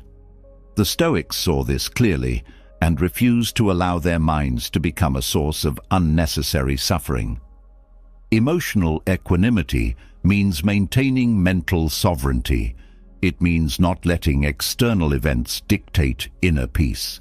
It means practicing the art of detachment from what no longer serves the present moment. A person who has trained themselves in this discipline does not fall into the trap of rumination. They do not let emotions extend beyond their usefulness. They experience them fully in the moment, but when the moment has passed, they let them go. They do not hold on to anger after an argument, carry frustration beyond the problem, or allow fear to exist without purpose. They do not make themselves miserable by dragging yesterday's struggles into today's rest. The key to developing this skill lies in understanding that not all thoughts are worthy of attention. The untrained mind treats every thought as important. It reacts to each worry, amplifies each doubt, entertains each insecurity. But the disciplined mind filters what enters its awareness. It questions each thought before engaging with it. It asks, does this serve me? Is this within my control? Is this adding value to my life? If the answer is no, the thought is discarded without further engagement. This is not suppression, it is selection. Just as a person does not consume everything placed in front of them, the mind should not consume every thought that arises. The Stoics mastered the art of emotional closure. They did not go to sleep with open mental loops, unresolved frustrations, or lingering tension. They understood that a day well lived is a day that does not need to be carried into the next. Before bed, they would review what happened, extract the lesson, and then detach from the experience. If something was within their control, they would make a plan for the next day. If it was outside their control, they would consciously release it. This practice was not just about clearing the mind, but about training it to let go of what was unnecessary. One of the most powerful methods for this is transforming worry into wisdom. Instead of allowing concerns to repeat endlessly, the Stoics would convert them into something useful. If a situation had gone wrong, they did not dwell in regret. They extracted the lesson. If something had been difficult, they did not dwell in frustration. They examined how it had made them stronger. If they had faced failure, they did not attach their identity to it. They studied it, learned from it, and moved forward. This is what made their minds resilient instead of reactive. They did not just try to stop worrying. They redirected worry into something constructive. Many people struggle with this because they assume that letting go means ignoring reality. But the Stoics understood that acceptance is not passivity, it is clarity. To let go does not mean to forget or to pretend something did not happen. It means to engage with it only to the extent that it serves growth and wisdom. If a thought does not lead to a solution, it is unnecessary. If an emotion is being felt for no purpose other than repeating pain, it must be released. The ability to do this requires constant self-examination. It requires asking, what is my mind holding on to right now that is not helping me? Why am I choosing to keep this thought alive? What do I gain from feeding this emotion? This process does not happen overnight. Emotional equanimity is not something a person decides on once and suddenly achieves. It is a daily discipline, something that must be practiced until it becomes natural. The more often the mind is trained to let go, the easier it becomes. At first, the process requires effort, but over time, detachment becomes second nature. A person who has trained themselves to end the day with mental closure does not carry emotional baggage into sleep. They enter rest free from the burdens of the past. They wake up without a lingering weight on their mind, without old frustrations shaping their mood, without unresolved stress clouding their thoughts. They wake up clear, focused, and ready for the day ahead. Many think that emotions are something that happen to them, that they are at the mercy of whatever they feel. But the Stoics knew that emotions are not forces of nature. They are choices. They are reactions that can be shaped, directed, and controlled. A person who has mastered this does not fall into emotional spirals. They do not feel controlled by their worries.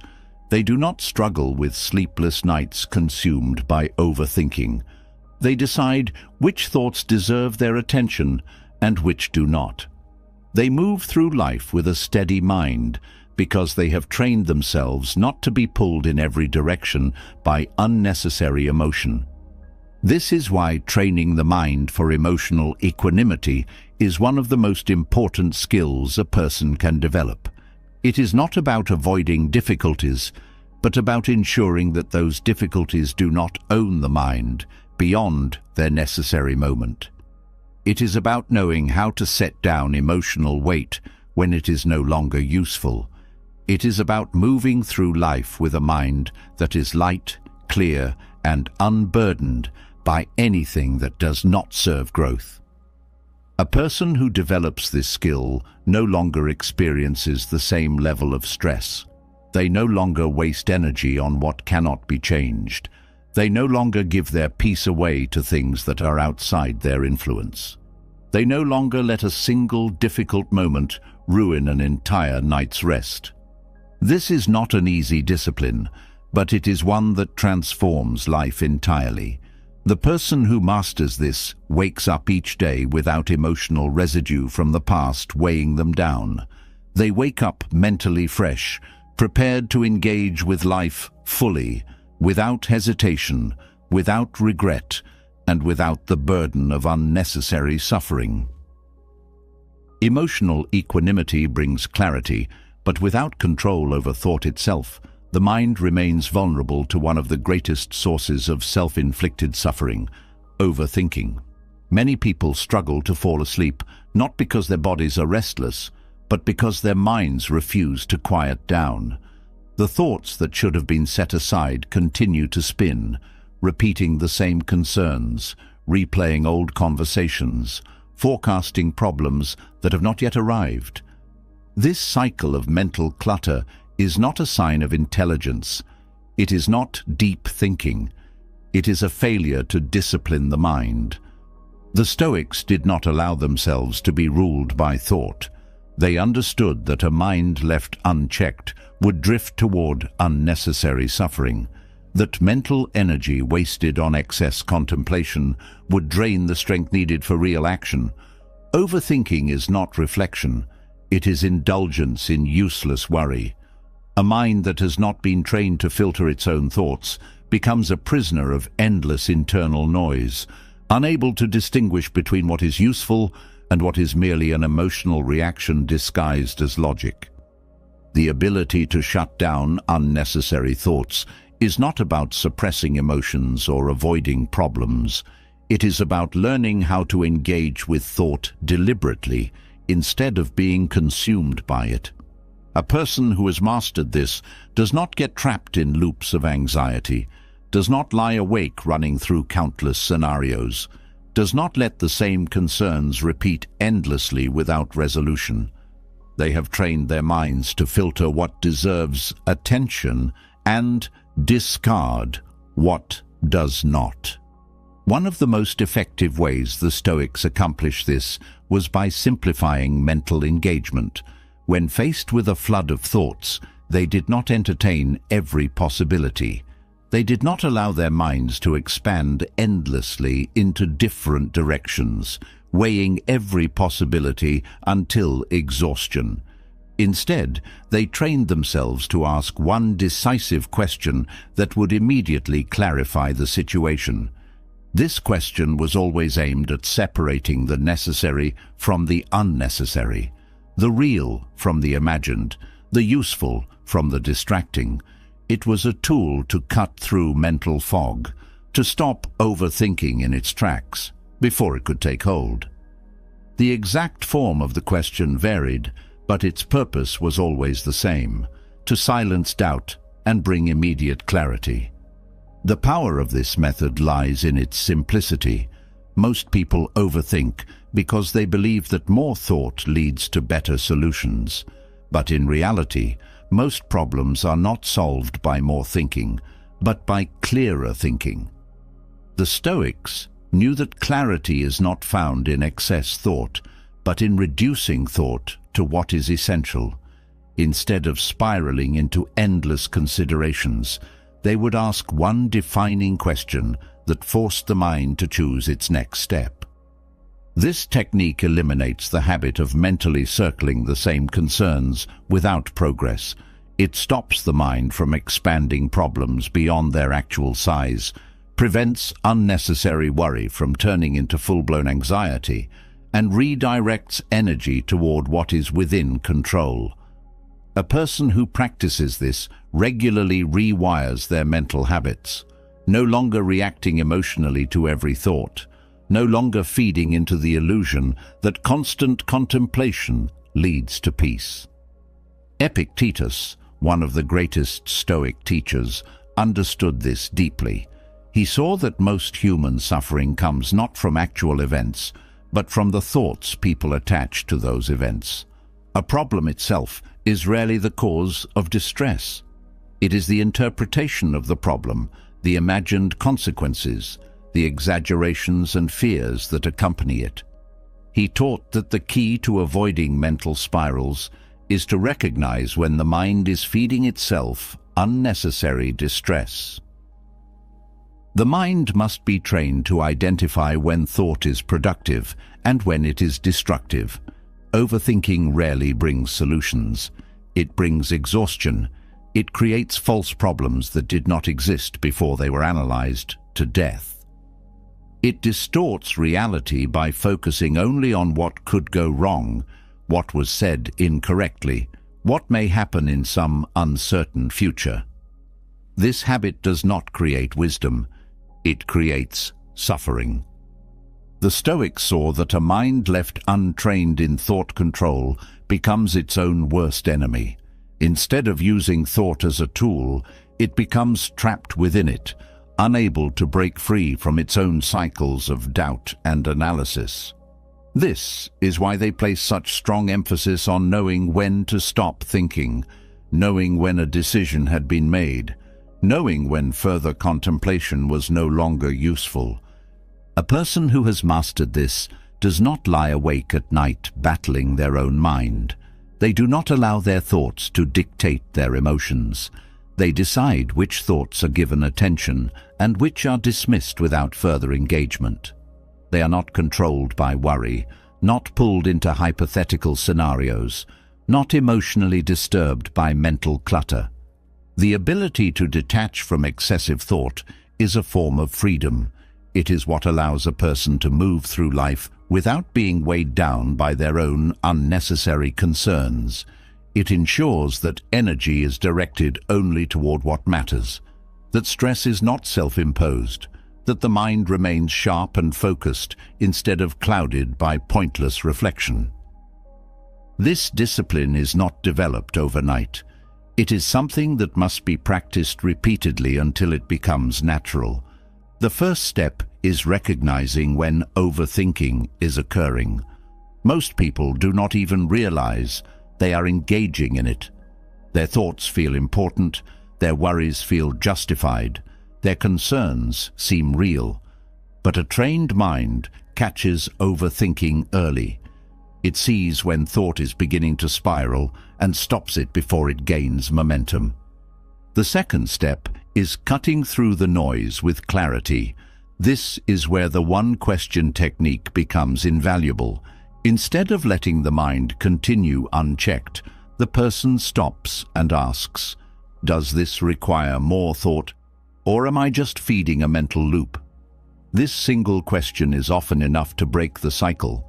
If the answer is no, the thought is discarded immediately. If the answer is yes, a clear action must follow. The thought must lead somewhere tangible, either a plan, a resolution, or a conscious decision to leave it alone. The third step is redirecting mental energy towards something more constructive. Overthinking is often a symptom of mental passivity. A person who allows their thoughts to take control is not actively directing their own mind. This is why the Stoics emphasized engaging in activities that reinforce control, writing down thoughts to process them logically, engaging in physical movement to break mental loops, or focusing on something external that requires full attention. A person who follows this process does not fall into the same patterns of worry each night. They do not let their minds become breeding grounds for unnecessary anxiety. They train themselves to engage with thought only when it serves them, not when it pulls them into endless doubt and speculation. This is why conquering overthinking is not just about stopping bad habits. It is about reclaiming control over the mind itself. A person who masters this skill no longer wastes time carrying the same worries from one night to the next. They do not live in the past, do not stress over the future, do not spend their nights locked in mental loops that prevent true rest. They own their thoughts instead of being owned by them. This shift changes everything. The difference between a person who overthinks and a person who does not is not found in their circumstances, but in their relationship with their own mind. One is ruled by thought. The other chooses their thoughts deliberately. One is trapped in worry. The other lives with clarity and focus. A person who eliminates overthinking sleeps deeply. Their mind is quiet because they have trained it to release unnecessary burdens. They do not seek peace through more thinking. They find it in thinking only when it is necessary. This is the path to mental freedom. This is the path to a life that is not controlled by doubt, but directed by clarity, purpose, and deep inner calm. A mind that has conquered overthinking is free, but there is another force that can quietly take its place: expectation. Even after releasing unnecessary thoughts, many still struggle to find peace before sleep because they are mentally gripping the future, attaching themselves to how they believe things should unfold. This subtle attachment is the root of anxiety, frustration, and disappointment. The Stoics saw this clearly. They understood that expectations are self-imposed chains, binding the mind to outcomes that are never fully in one's control. The tighter the grip, the more suffering it brings. Most people go to bed with an invisible contract written in their minds. They assume things will go as planned. They expect others to behave a certain way.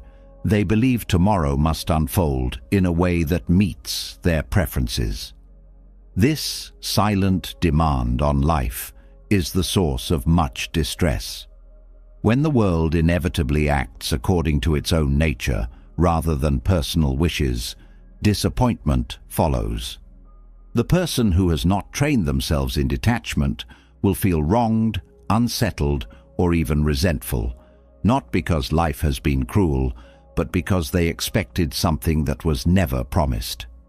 The Stoics refused to live with such unnecessary burdens.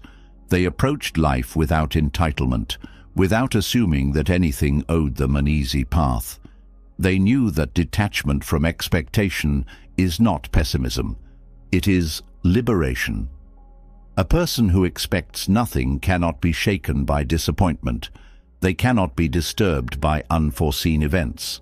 They cannot be harmed by the natural flow of life because they have already accepted whatever comes before it arrives. This ability to let go before the future happens is a skill that transforms how a person sleeps. A mind that expects nothing does not lie awake replaying potential scenarios. It does not waste energy preparing for the future to conform to its will. It does not carry an emotional contract into tomorrow. It rests because it has already surrendered. It has already made peace with uncertainty. It has already chosen to flow with life rather than resist it. This kind of detachment does not mean passivity or a lack of care. The Stoics were not indifferent to outcomes. They simply understood that attachment to them was futile. A person can strive, work, and prepare, but once effort has been applied, the rest is no longer theirs to control. They let go not out of laziness, but out of wisdom. They trained themselves to separate what was in their hands from what was not, and in doing so, they removed the source of much unnecessary suffering. Training the mind to accept any outcome before sleep is a process that must be practiced consistently. Most people fall into anxiety because they believe acceptance comes after events have occurred. They wait to see how things unfold before deciding how to feel about them. This reactionary way of living is why so many struggle with emotional turmoil. They remain mentally tied to results, unable to rest until life has played out according to their terms. The Stoic approach is the opposite. They decided in advance that no matter what happens, they will not be disturbed. They did not wait to see if things went well before allowing themselves peace.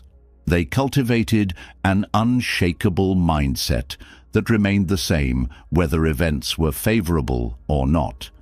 This gave them a deep advantage over those who were always at the mercy of changing circumstances. Their peace did not fluctuate. Their emotions were not dictated by the external world. They carried the same stillness whether success or failure greeted them. A person who sleeps with this mindset does not experience the usual tension before bed. There is no feeling of unfinished business. There is no mental clinging to what must happen next. They have already given their best, and they have already made peace with whatever comes next. They do not waste energy on trying to force what is beyond them. This creates a different kind of rest, one that is deep, undisturbed, and free from the invisible pressure of expectation. This practice requires challenging the habitual tendency to expect things to be a certain way. Most people do this unconsciously. They assume their plans will unfold without disruption. They expect conversations to go smoothly. They hope for a specific outcome and attach their emotions to whether it happens or not. This is a dangerous way to live because it places one's inner state in the hands of external events. The Stoics trained themselves to remove this illusion by seeing the world as it is, not as they wished it to be. The strongest minds do not fight reality. They align themselves with it. They understand that acceptance is not weakness. It is supreme strength. It is the ability to say, "Whatever comes, I am prepared. Whatever changes, I remain steady. Whatever tomorrow brings, it does not own my peace."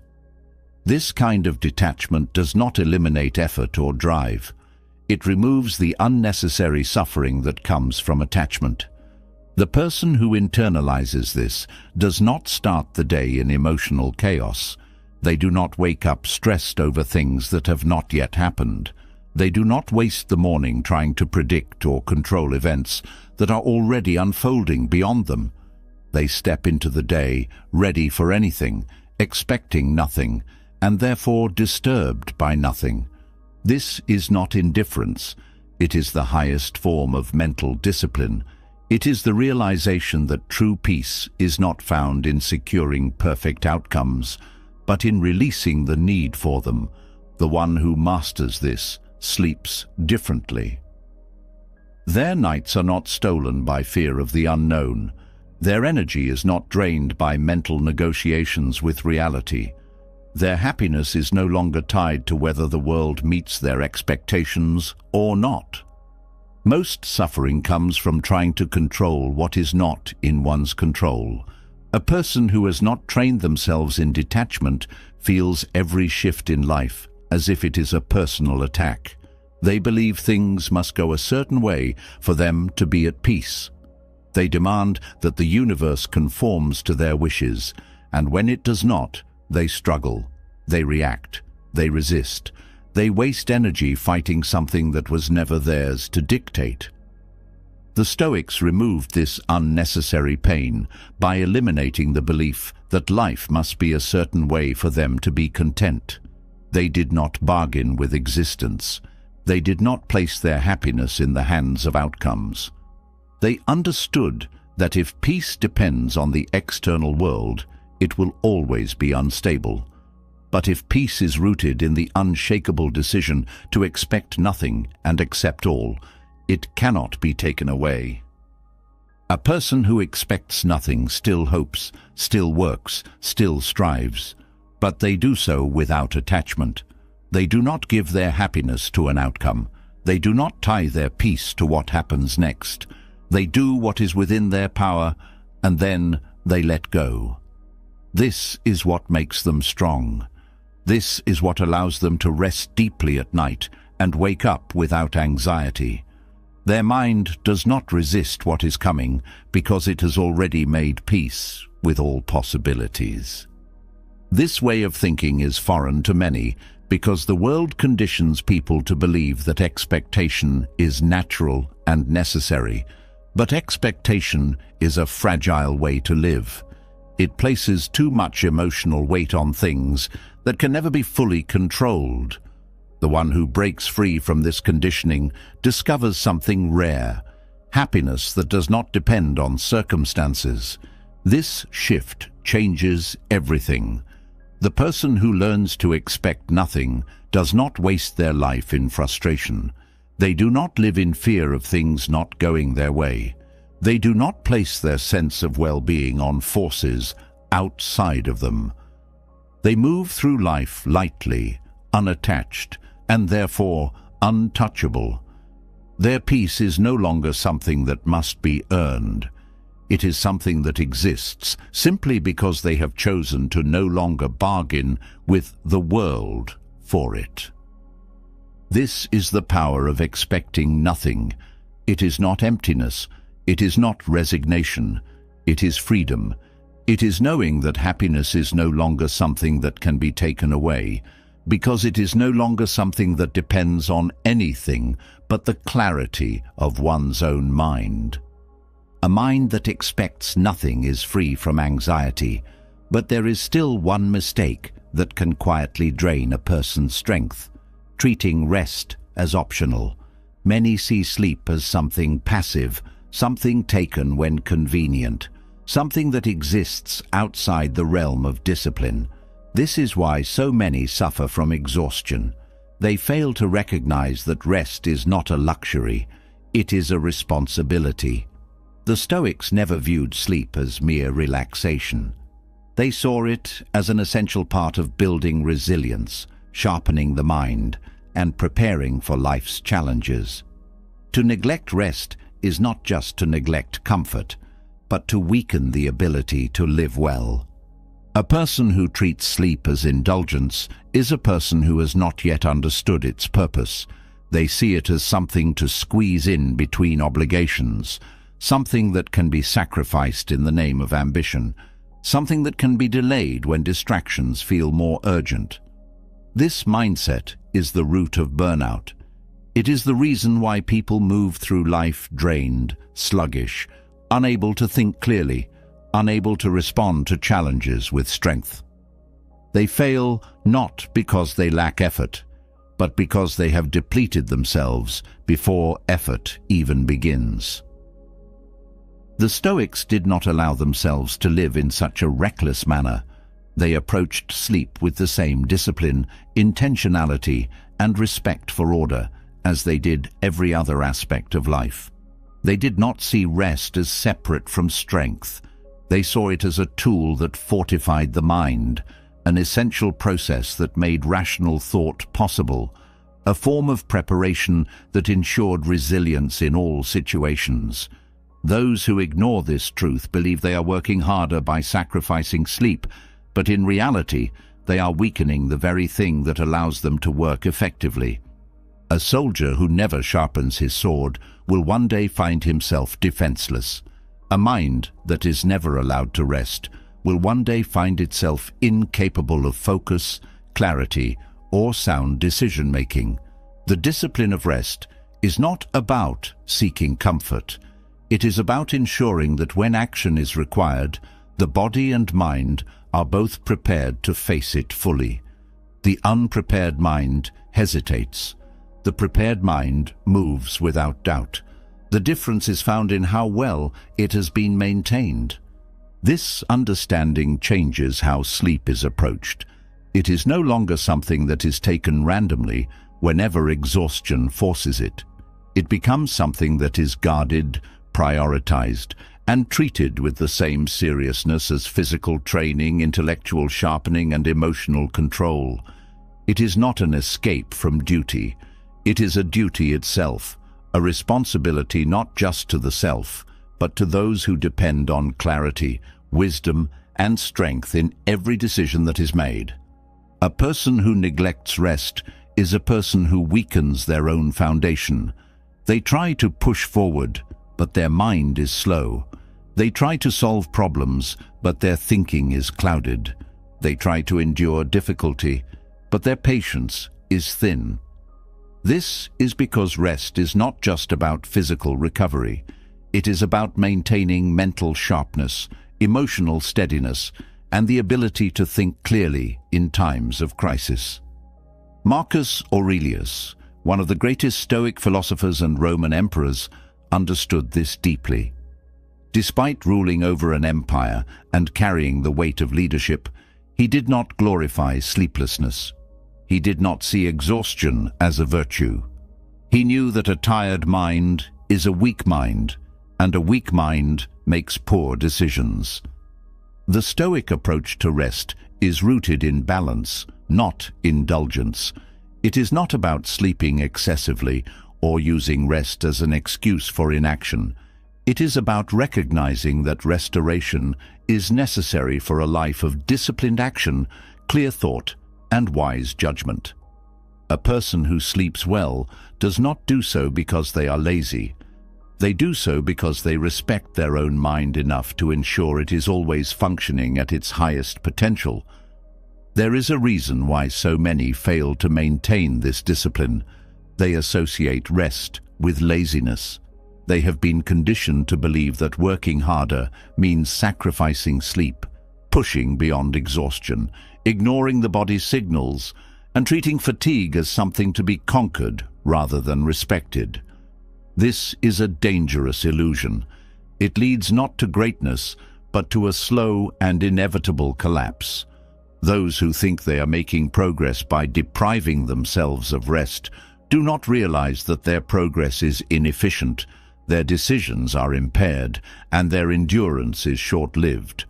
True discipline is not found in mindless effort. It is found in balanced effort, knowing when to push, when to recover, when to engage, and when to step back so that engagement can be stronger the next time. A Stoic who's mastered this discipline does not see sleep as a loss of time. They see it as time well spent in preparing for everything that follows.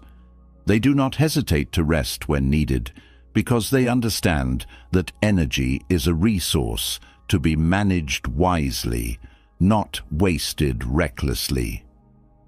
A person who reframes sleep as a form of discipline rather than indulgence will experience immediate change in their life.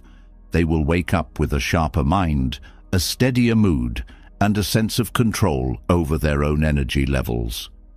They will no longer drag themselves through the day, constantly trying to compensate for a lack of recovery. They will move with deliberate force, not sluggish resistance. They will think with clarity, not mental fog. They will respond to challenges with strength, not emotional instability. This shift is not just about the physical effects of sleep. It is about the mindset that shapes it. A person who guards their rest as a duty rather than treating it as a casual act carries themselves differently. They know that each day requires them to be at their best, and they do not sabotage their own potential by refusing to take care of their most valuable tool, their mind. The Stoic mindset is not about doing more for the sake of doing more. It is about doing what is essential, with full presence and unwavering focus. A person who lacks sleep cannot achieve this. Their thoughts scatter, their patience thins, their ability to act with wisdom fades. They are not in control of themselves. They are simply reacting to fatigue.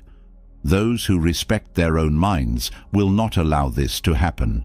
They will see sleep not as an escape, but as a necessary act of preparation, a discipline that allows them to function with strength, precision, and full command of their thoughts. They will not allow the modern glorification of exhaustion to trick them into believing that running on empty is a sign of success. They will know that true success is built on clarity, on energy that is preserved and directed wisely, on a mind that has been sharpened rather than dulled by fatigue. This approach changes everything. A person who has mastered it does not dread mornings. They do not wake up in resistance to the day. They do not struggle to find focus, motivation, or presence. They wake up ready because they have done what is necessary to ensure readiness. They do not feel weighed down by the day before because their sleep was not stolen by mental clutter. They do not experience instability because their energy is not in chaos. They have trained themselves to respect the natural cycle of effort and restoration, and because of this, they move through life with efficiency, strength, and absolute clarity. There is no honor in exhaustion. There is no wisdom in running oneself into the ground. The Stoics understood that a mind that is well rested is a mind that can handle anything. They knew that the ability to pause and recover is not a weakness. It is a sign of self-mastery. They did not waste their energy mindlessly. They used it with precision. They did not deplete themselves in the name of appearing hard-working. They ensured that when work was done, it was done well.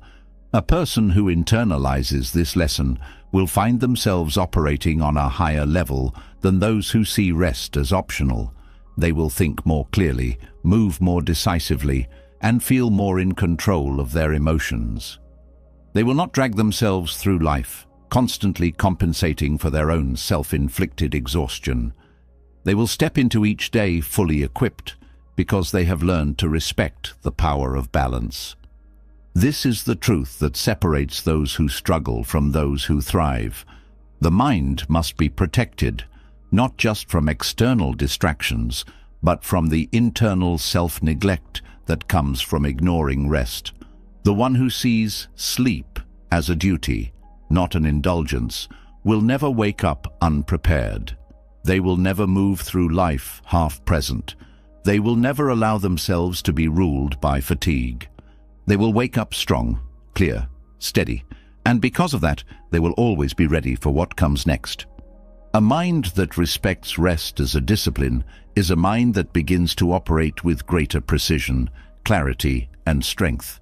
But knowing that sleep is essential is not enough. Mastering it requires understanding how to create deep, uninterrupted rest. Many believe that simply lying down and closing their eyes is sufficient, but true restoration is far more deliberate. The Stoics approach sleep with the same strategic awareness that they applied to every part of life. They did not see it as a passive process, but as an active practice that required both mental preparation and physical alignment. They understood that the body and mind must be primed for rest, just as they must be primed for action. Modern science now confirms what the Stoics intuitively knew. The way a person prepares for sleep determines its quality. A restless mind cannot simply shut down at will. A body that has been overstimulated throughout the day does not transition into deep rest without guidance. The nervous system must be signaled that it is time to slow down. The mind must be calmed, not through force, but through intentional cues that guide it into stillness. Those who fail to create this transition will struggle, no matter how much time they allocate to sleep. They may rest for hours, yet wake up feeling fatigued. They may enter bed exhausted, yet find themselves tossing and turning. This is not a failure of sleep itself. It is a failure of preparation.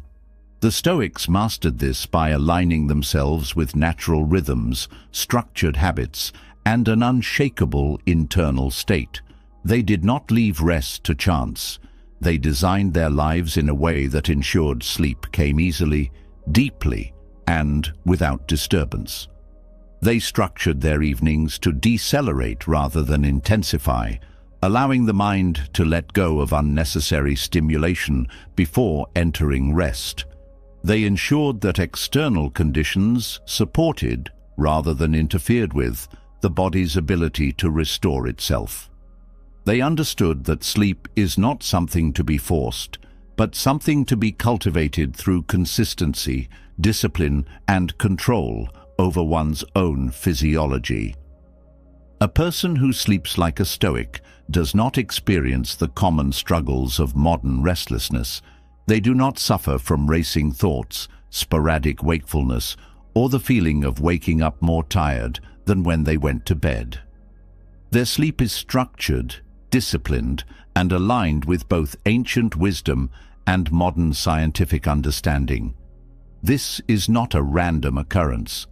It is the result of specific habits, mental shifts, and physiological adjustments that make deep, uninterrupted rest a natural state rather than an inconsistent luxury.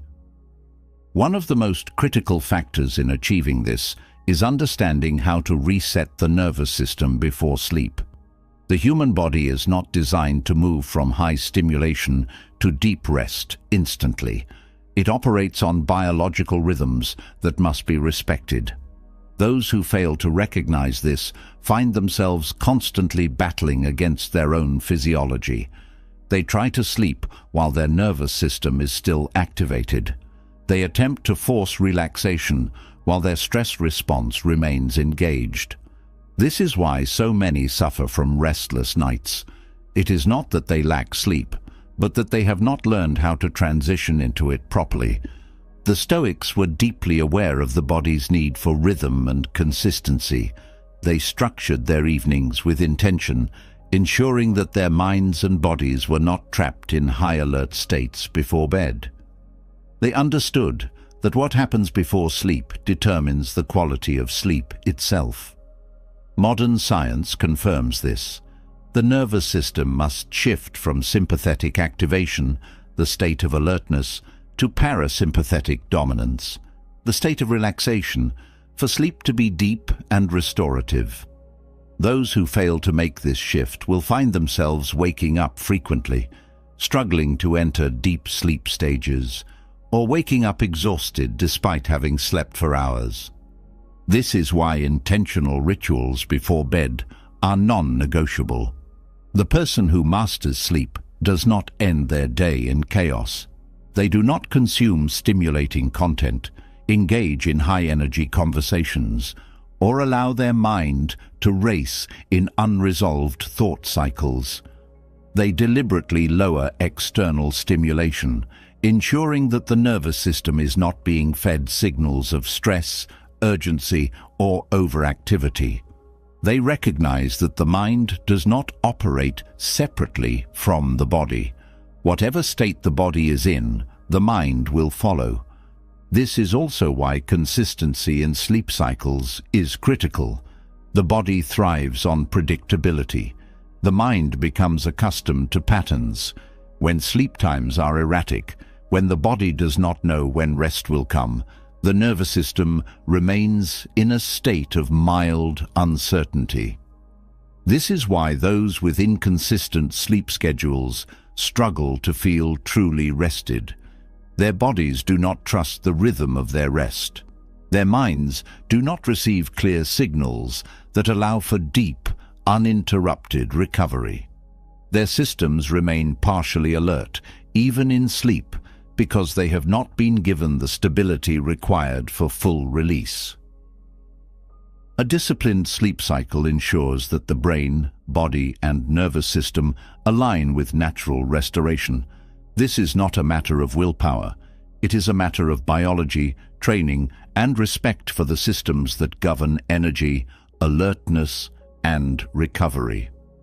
The person who understands this does not fight sleep. They do not treat it as an enemy, something to be conquered. They work with it, structure their life around it, and allow it to become a powerful tool for strength, resilience, and clarity. The failure to approach sleep in this way is why so many suffer from exhaustion, mental fog, and sluggish performance. They try to function on a depleted system. They rely on stimulants to push through the fatigue that proper rest would have eliminated. They attempt to compensate for their self-imposed imbalance with short-term fixes that do not address the root of their issue. They ignore the very thing that would make their actions sharper, their thinking clearer, and their bodies stronger. The Stoic approach removes this unnecessary suffering by eliminating randomness, inconsistency, and self-inflicted exhaustion. It ensures that sleep becomes a source of strength rather than a source of struggle. It creates a system where recovery is not something that happens occasionally, but something that happens predictably, deeply, and without resistance. A person who has mastered this does not wake up feeling burdened. They do not require excessive amounts of effort to become alert.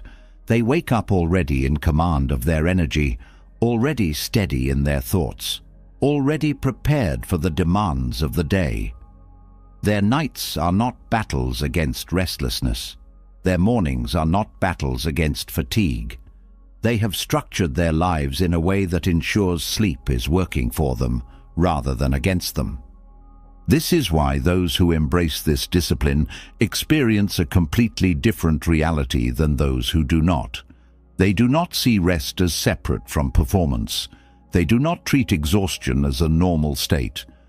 They know that a sharp mind is a rested mind, and a rested mind is one that has been trained to transition into sleep properly. The modern world does not encourage this understanding.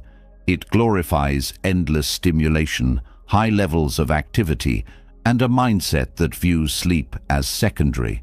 But the person who truly seeks mastery over their mind, their actions, and their ability to operate at the highest level knows that rest is not an afterthought. It is a strategic necessity. This is the difference between those who move through life in a constant state of depletion and those who move through life with unshakable energy, presence, and clarity. The way a person sleeps determines how they think, how they act, how they respond to challenges, and how they endure adversity.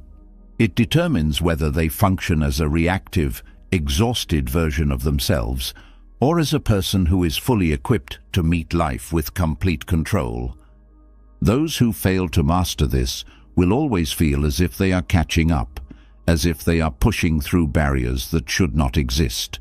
Those who take control of their rest will always feel as if they are operating with a reserve of strength that others cannot understand. This is the truth that separates those who are merely surviving from those who are fully thriving. Deep, uninterrupted sleep is not an accident. It is not a gift given only to some. It is a skill, a discipline, a structured system that ensures the mind and body are restored, resilient, and unshakable. This is how a person sleeps like a Stoic. This is how they wake up ready for anything. A disciplined approach to sleep creates the foundation for deep rest.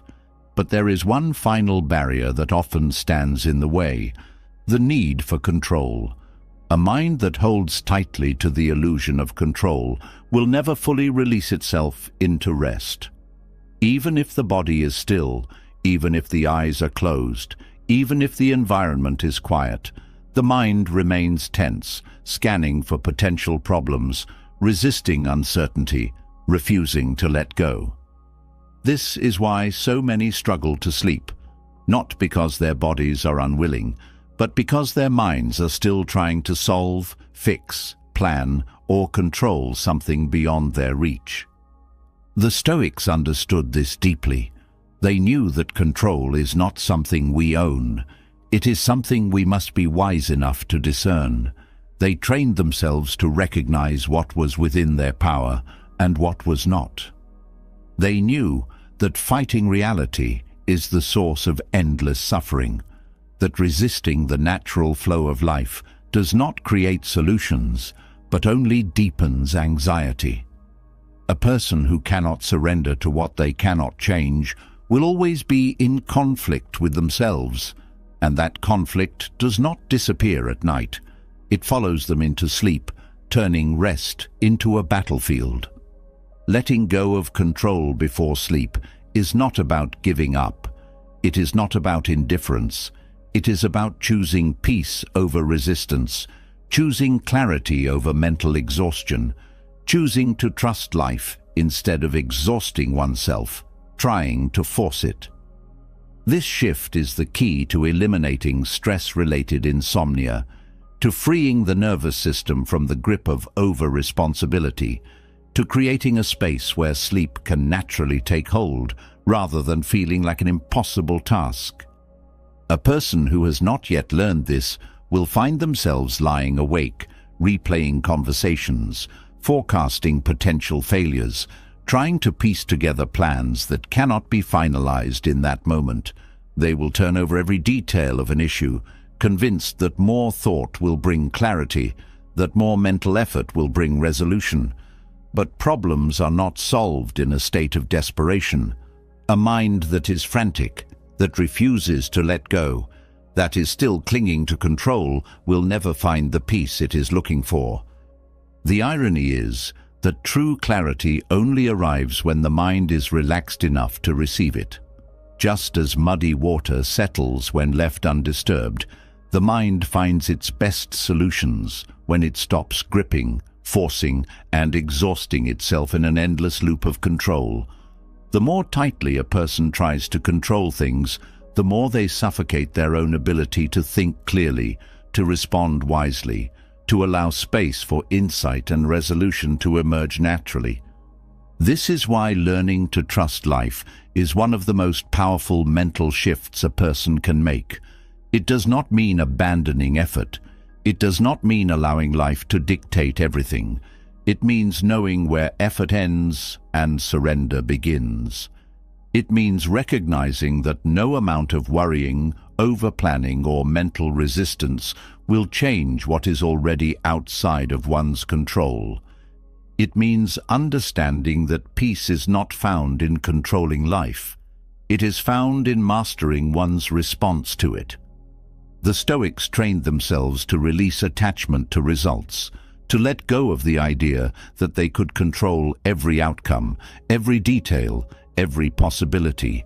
They understood that life unfolds as it does, regardless of personal preferences, and that the wisest thing a person can do is accept this reality instead of fighting it. They saw that the greatest source of suffering is not the events of life, but the refusal to accept them as they are. A person who fights what they cannot change will always be exhausted, and this exhaustion does not fade when the day ends. It carries into the night, robbing them of rest, keeping them locked in unnecessary struggle. A person who has mastered the art of letting go before sleep does not fall into this trap. They do not waste their nights carrying the weight of the world. They do not allow their minds to wrestle with uncertainties that will not be solved in that moment. They do not grip at control that was never theirs to hold in the first place. Instead, they shift their focus. They remind themselves that they have done what they can, and the rest does not belong to them.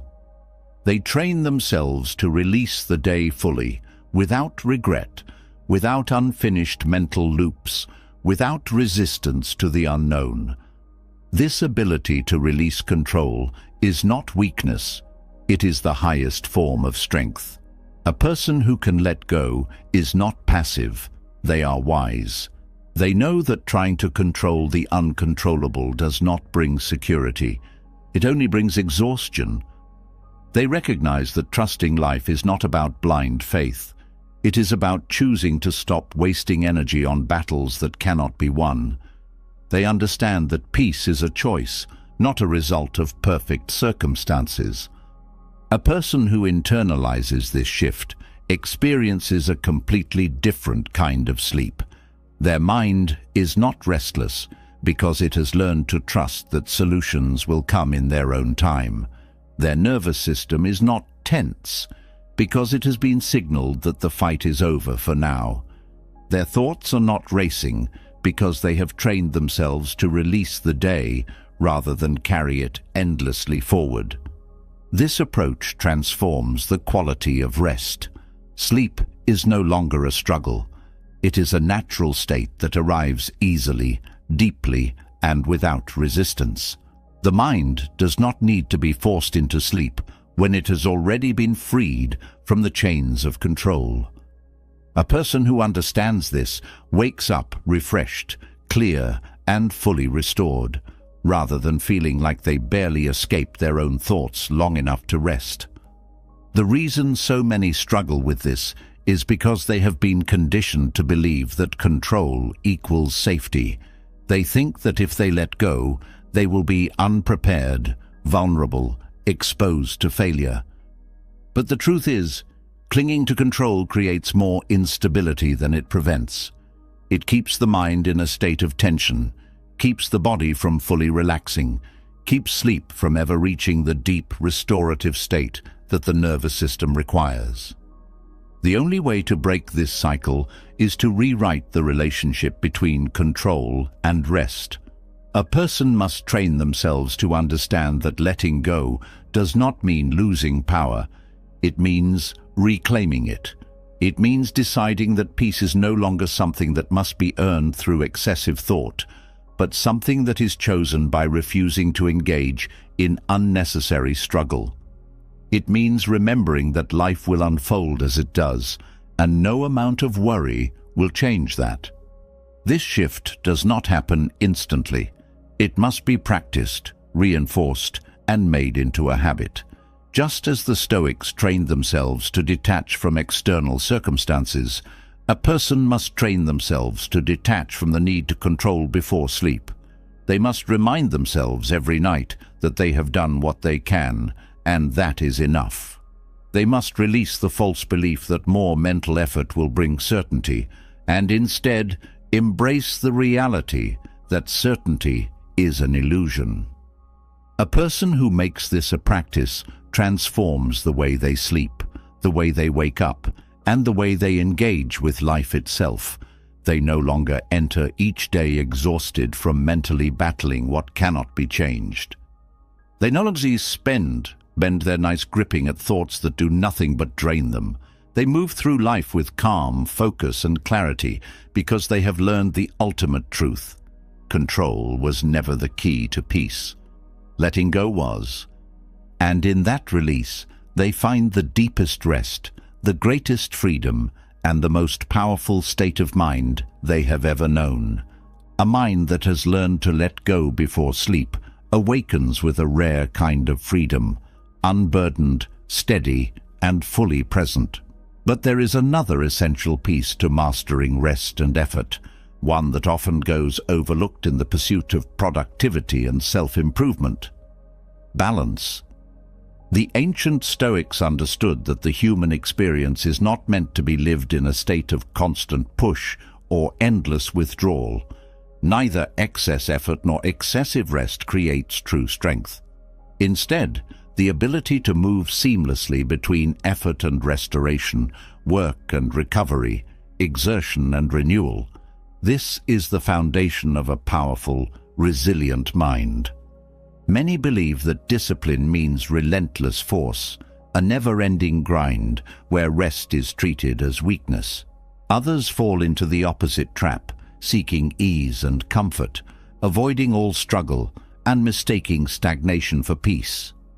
But neither extreme creates a life of wisdom, clarity, or enduring strength. The person who pushes endlessly without pause will soon break. The one who avoids all challenge will never develop the resilience needed to face life's inevitable trials. Only the person who has mastered balance will be able to endure without depletion, to grow without burning out, to act with full force when needed, and retreat with full acceptance when required. The Stoics knew that a well-lived life requires both movement and stillness. They rejected the idea that pushing harder always leads to better results. They saw how overexertion led to exhaustion, how an imbalanced mind became reckless, how a life without structured rest eventually collapses under its own weight. At the same time, they did not fall into laziness, idleness, or indulgence in comfort. They found a path that was neither extreme, one of deliberate, measured action, balanced by intentional, structured rest. The failure to understand this balance is why many people struggle with stress, burnout, and inconsistency. They throw themselves into work with no limits, then crash into exhaustion. They push themselves relentlessly, believing that stopping is a failure, only to find that they have drained themselves of energy, motivation, and clarity. Or they do the opposite, avoiding effort entirely, refusing to challenge themselves, never stretching beyond what is comfortable. Both paths lead to ruin. Both paths deny the reality of what is needed to build lasting strength. The disciplined Stoic does not make these mistakes. They do not see rest as indulgence, nor do they see work as suffering. They align themselves with the natural rhythm of energy and restoration, action and withdrawal, engagement and stillness.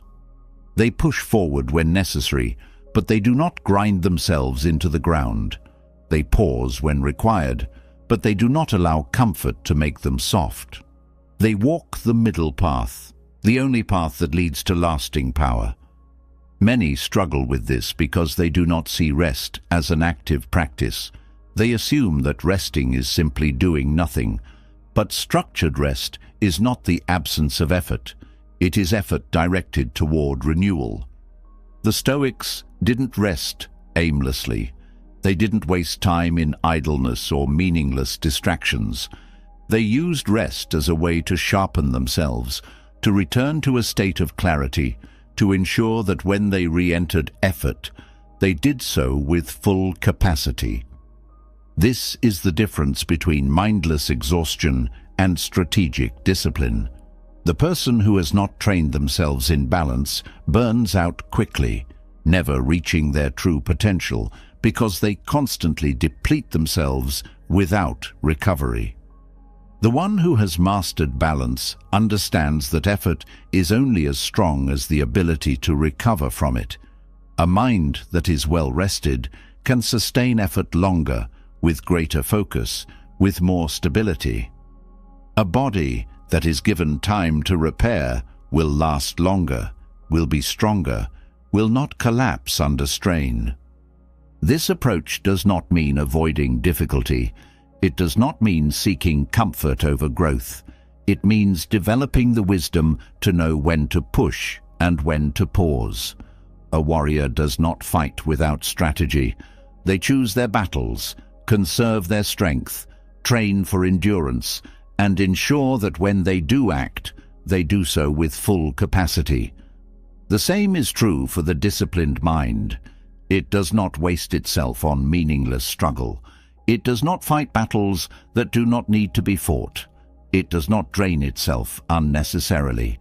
Instead, it protects its energy, using it wisely, directing it where it matters, ensuring that no effort is wasted and no rest is ignored. This is why overexertion is not a virtue. Many believe that working longer hours, pushing harder, and constantly striving means they are achieving more. But a fatigued mind does not produce excellence. A tired body does not move with precision. A person who never rests does not last. The Stoics understood this long before modern science confirmed it. They saw that a mind in balance is a mind that can operate at its highest potential for the longest period of time. A person who pushes themselves endlessly will eventually make mistakes, not because they lack skill, but because fatigue erodes judgment, dulls focus, and weakens self-control. This is why structured rest is not just a luxury, it is an essential part of a disciplined life. A person who has trained themselves to rest with intention does not experience the highs and lows of inconsistency. They do not cycle between extreme motivation and total burnout. They do not crash after periods of excessive effort. They move through life with steady, unshakable energy because they have trained themselves to replenish what they use. Many avoid rest because they believe it slows them down. But rest is not an obstacle to progress. It is what allows progress to be sustained. The Stoic does not see rest as wasted time. They see it as a tool for sharpening the mind, repairing the body, and strengthening the will. They do not feel guilty for stepping back when needed, because they know that without restoration, every action that follows will be weaker, slower, and less effective. They do not fall into the trap of constant effort with no regard for its consequences. A mind that has been trained in gentle self-discipline does not need external forces to dictate when to stop or when to start. It does not rely on burnout to force rest, nor does it require external motivation to begin work. It moves with precision, deciding when to exert itself fully and when to retreat for recovery. This is what creates long-term endurance, stability, and consistent strength.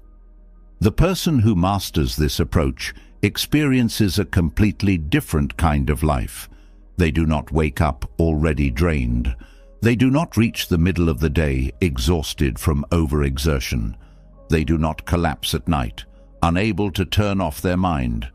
They move through each day with clarity, using their energy wisely, ensuring that each action is taken with full capacity rather than partial effort.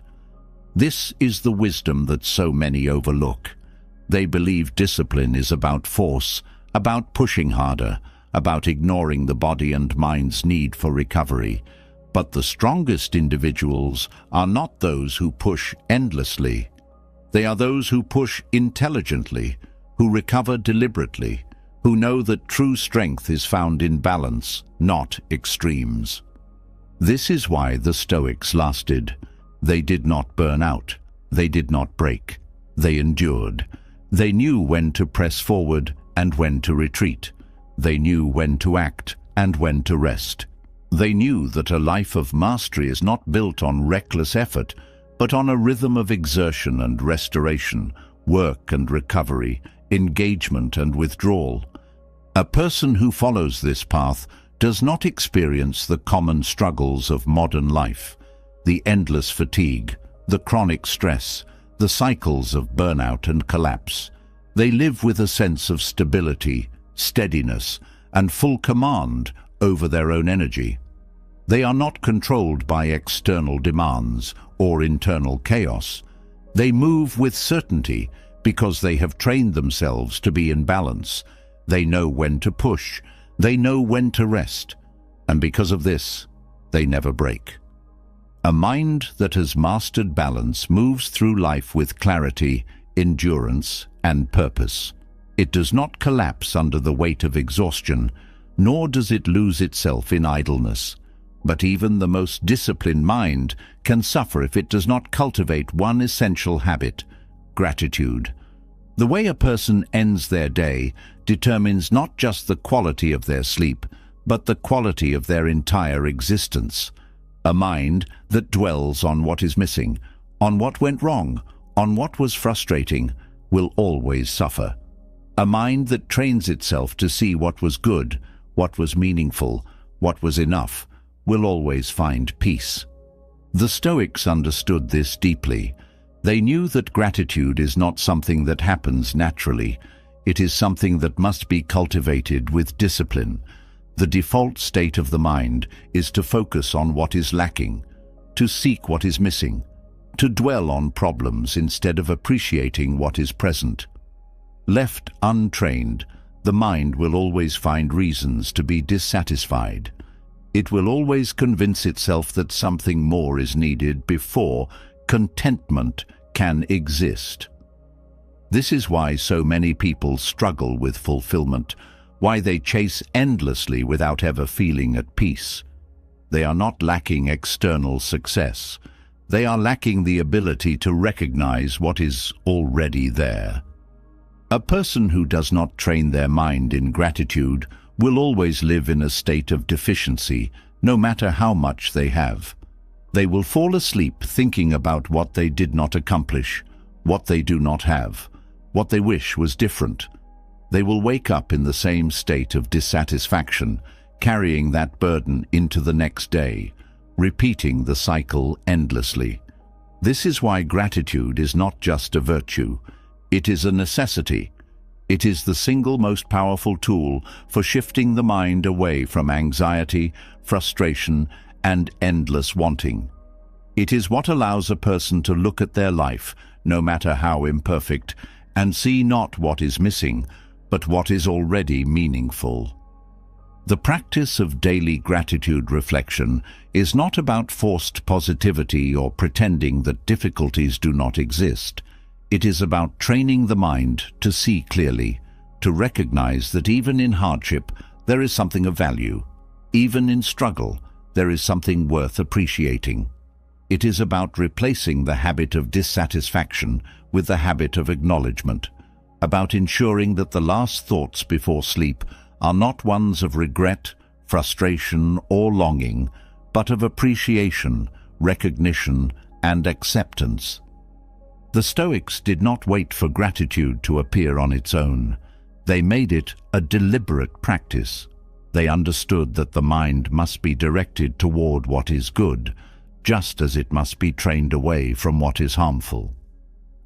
Marcus Aurelius, one of the most disciplined minds in history, did not merely reflect on what was wrong with the world.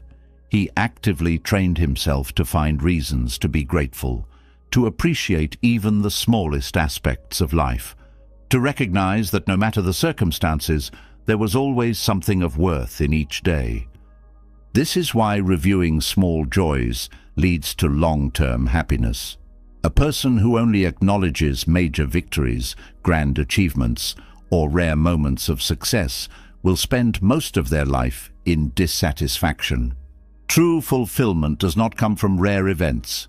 It comes from learning to find meaning in the ordinary, from recognizing that even the smallest things contribute to a life well lived.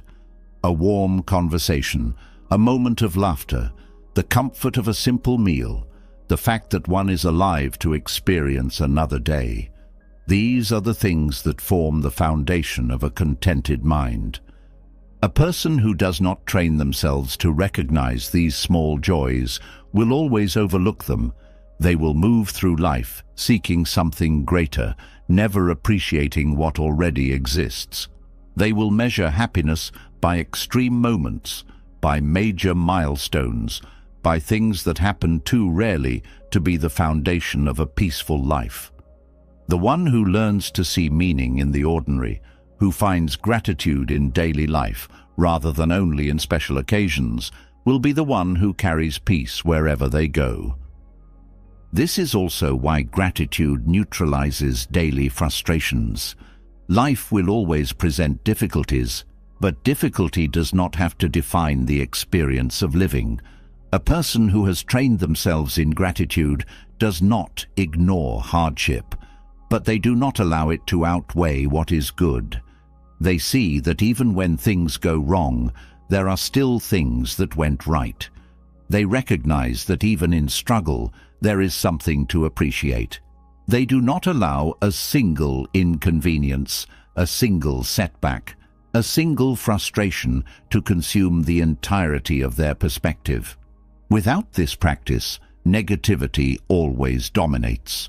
The mind will latch onto what is frustrating, what is unsatisfying, what did not go according to plan. A person may have had 99 moments of peace, yet the one moment of frustration will control their thoughts. This is not because life is terrible.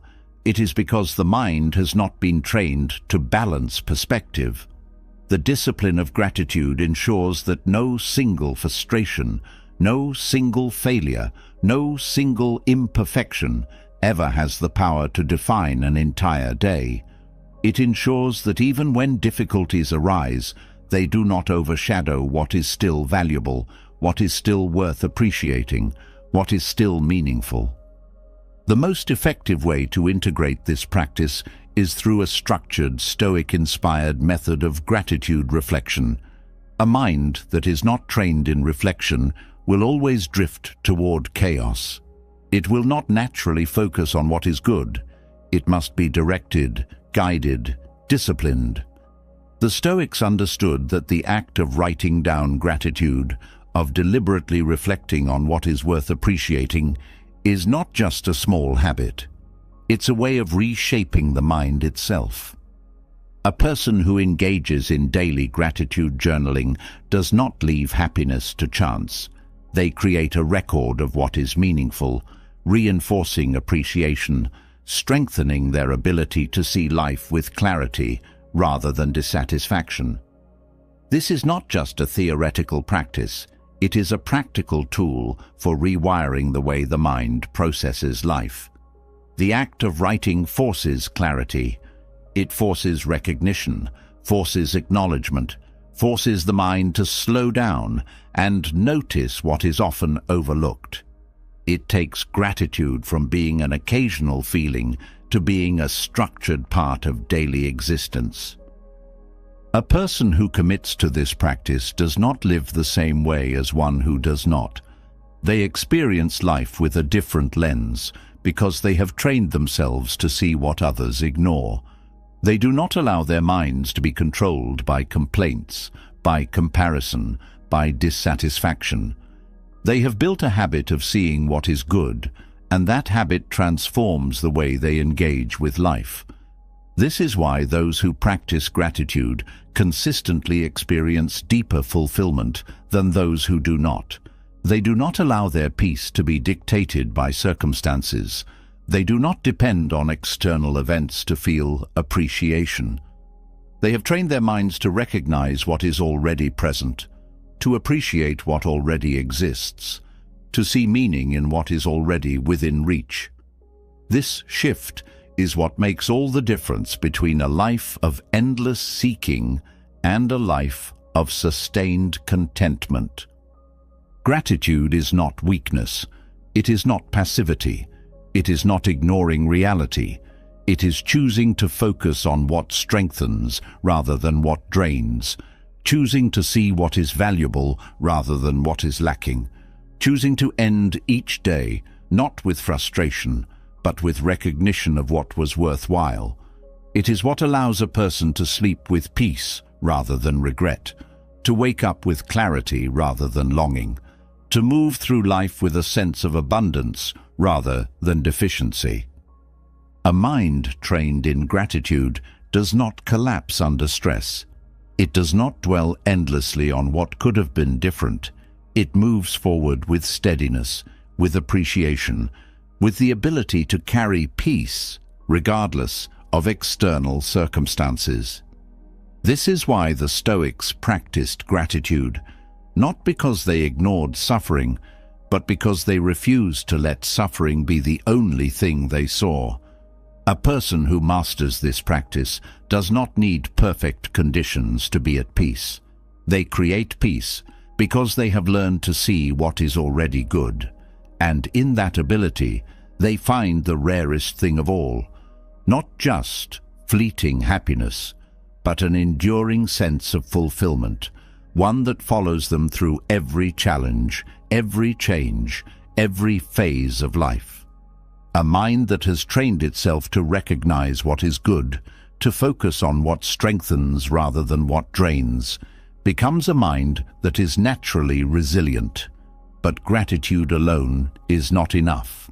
It must be reinforced with an unshakable foundation of mental strength, a mindset so deeply rooted in calm that no external force can disturb it.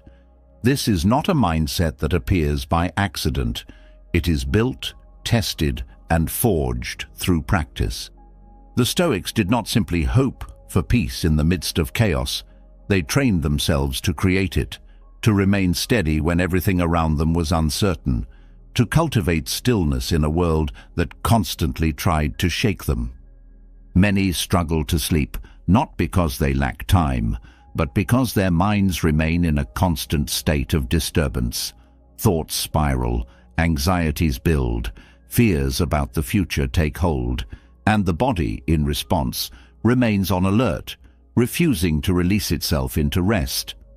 This is what happens when the mind is untrained, reactive, and overly influenced by external chaos. A person who has not built a strong mindset will always be at the mercy of their environment, carried by the highs and lows of life, unable to settle into true peace. They will be awake not because they lack exhaustion, but because their mind has never learned how to be still. The Stoics knew that external events will always be uncertain, but inner stillness is a choice. They understood that no one can control the world, but everyone can control how they respond to it. This is why they focused not on changing circumstances, but on mastering themselves, ensuring that no event, no challenge, no external force could dictate their internal state. A mind that has achieved this level of discipline does not break under pressure, does not overreact to discomfort, does not allow fear, stress, or uncertainty to steal its balance. It remains steady no matter what is happening outside of it. Inner stillness is not passivity. It is not ignoring reality. It is the ability to stand firmly in the face of unpredictability and refuse to be consumed by it. The modern world constantly demands attention, constantly bombards the mind with information, constantly fills the air with noise. A person who does not actively train themselves to remain calm will always be swept up in this chaos, pulled in different directions, unable to settle, unable to rest. But a person who has built an unshakable mindset can face the same world and remain unbothered, knowing that peace does not come from external circumstances, but from an internal decision to remain undisturbed. This ability to remain calm under pressure is not natural. It is cultivated. The Stoics practiced it daily, testing themselves in difficult situations, training their minds to respond with logic rather than emotion, with clarity rather than panic. They did not expect life to be easy, nor did they wait for peace to come from outside forces. They built it within themselves, ensuring that no matter what happened, their inner world remained unaffected. This is why so many struggle with stress, anxiety, and sleeplessness. They believe that calm is something that must be given to them, that they can only be at peace when everything is in order. But life is never fully in order. There will always be uncertainty. There will always be unexpected challenges.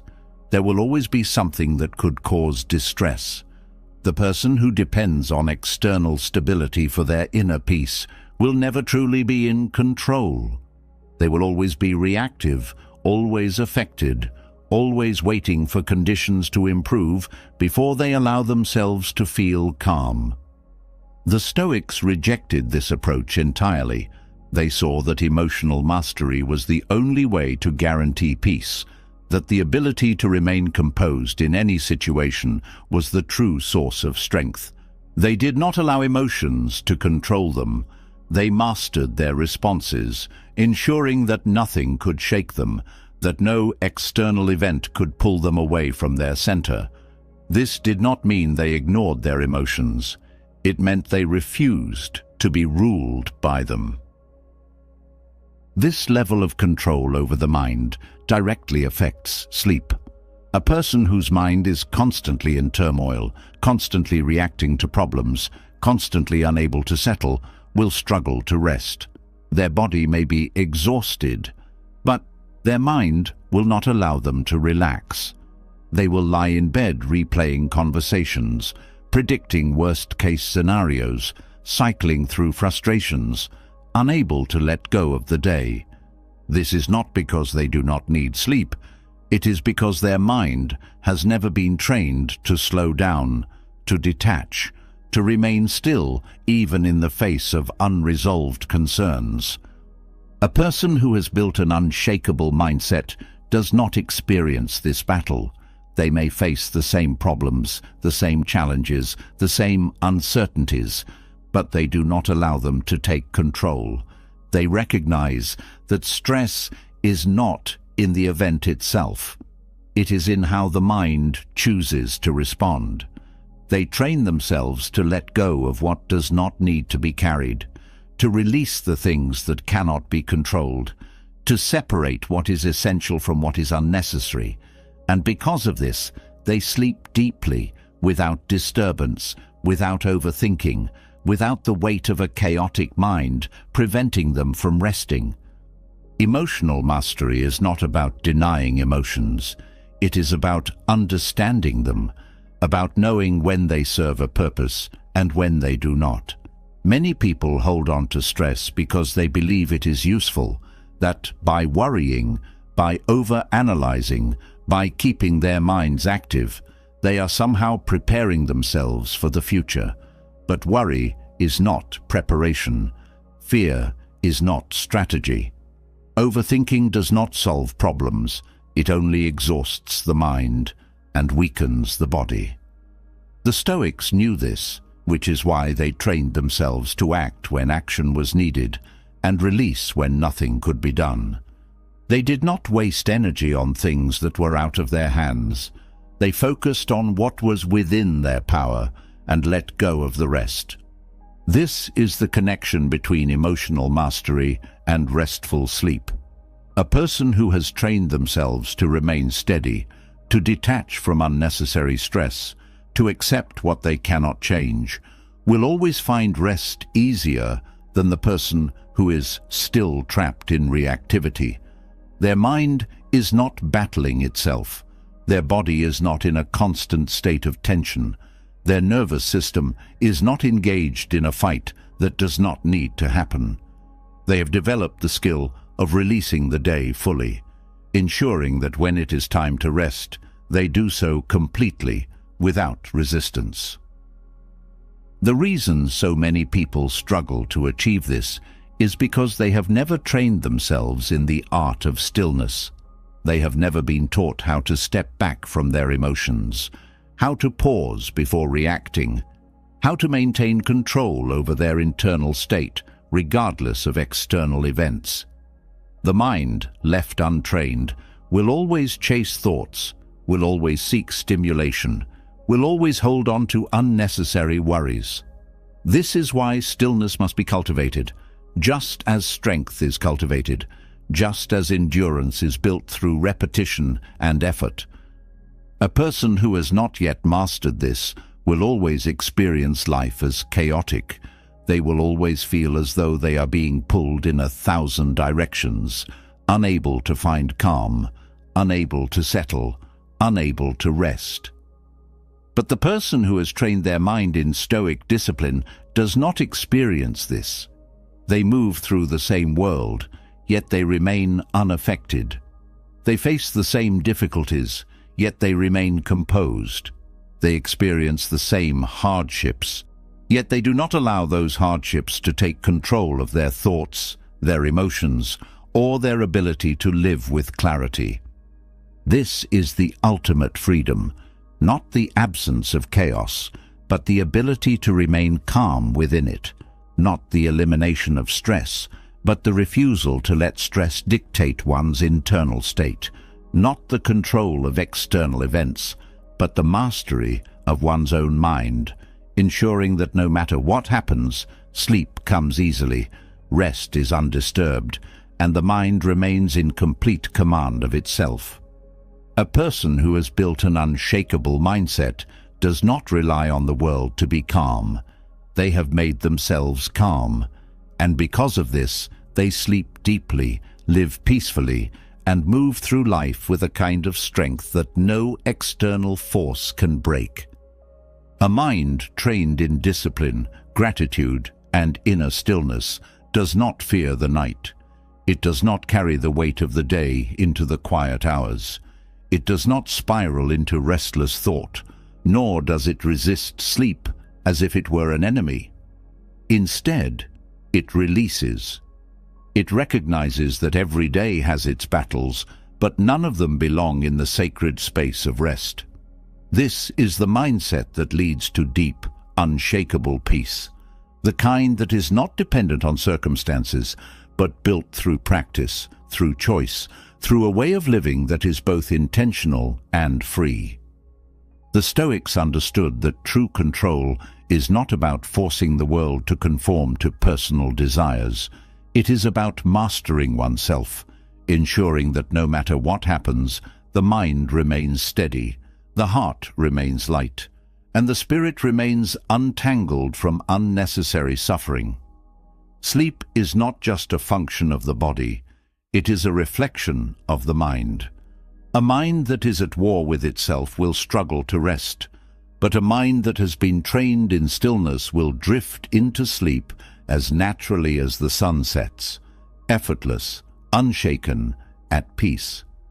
By integrating these lessons, releasing control, practicing gratitude, balancing effort with rest, mastering emotional detachment, and embracing the unpredictability of life, you create a foundation for a life that is not just well-rested, but deeply fulfilled.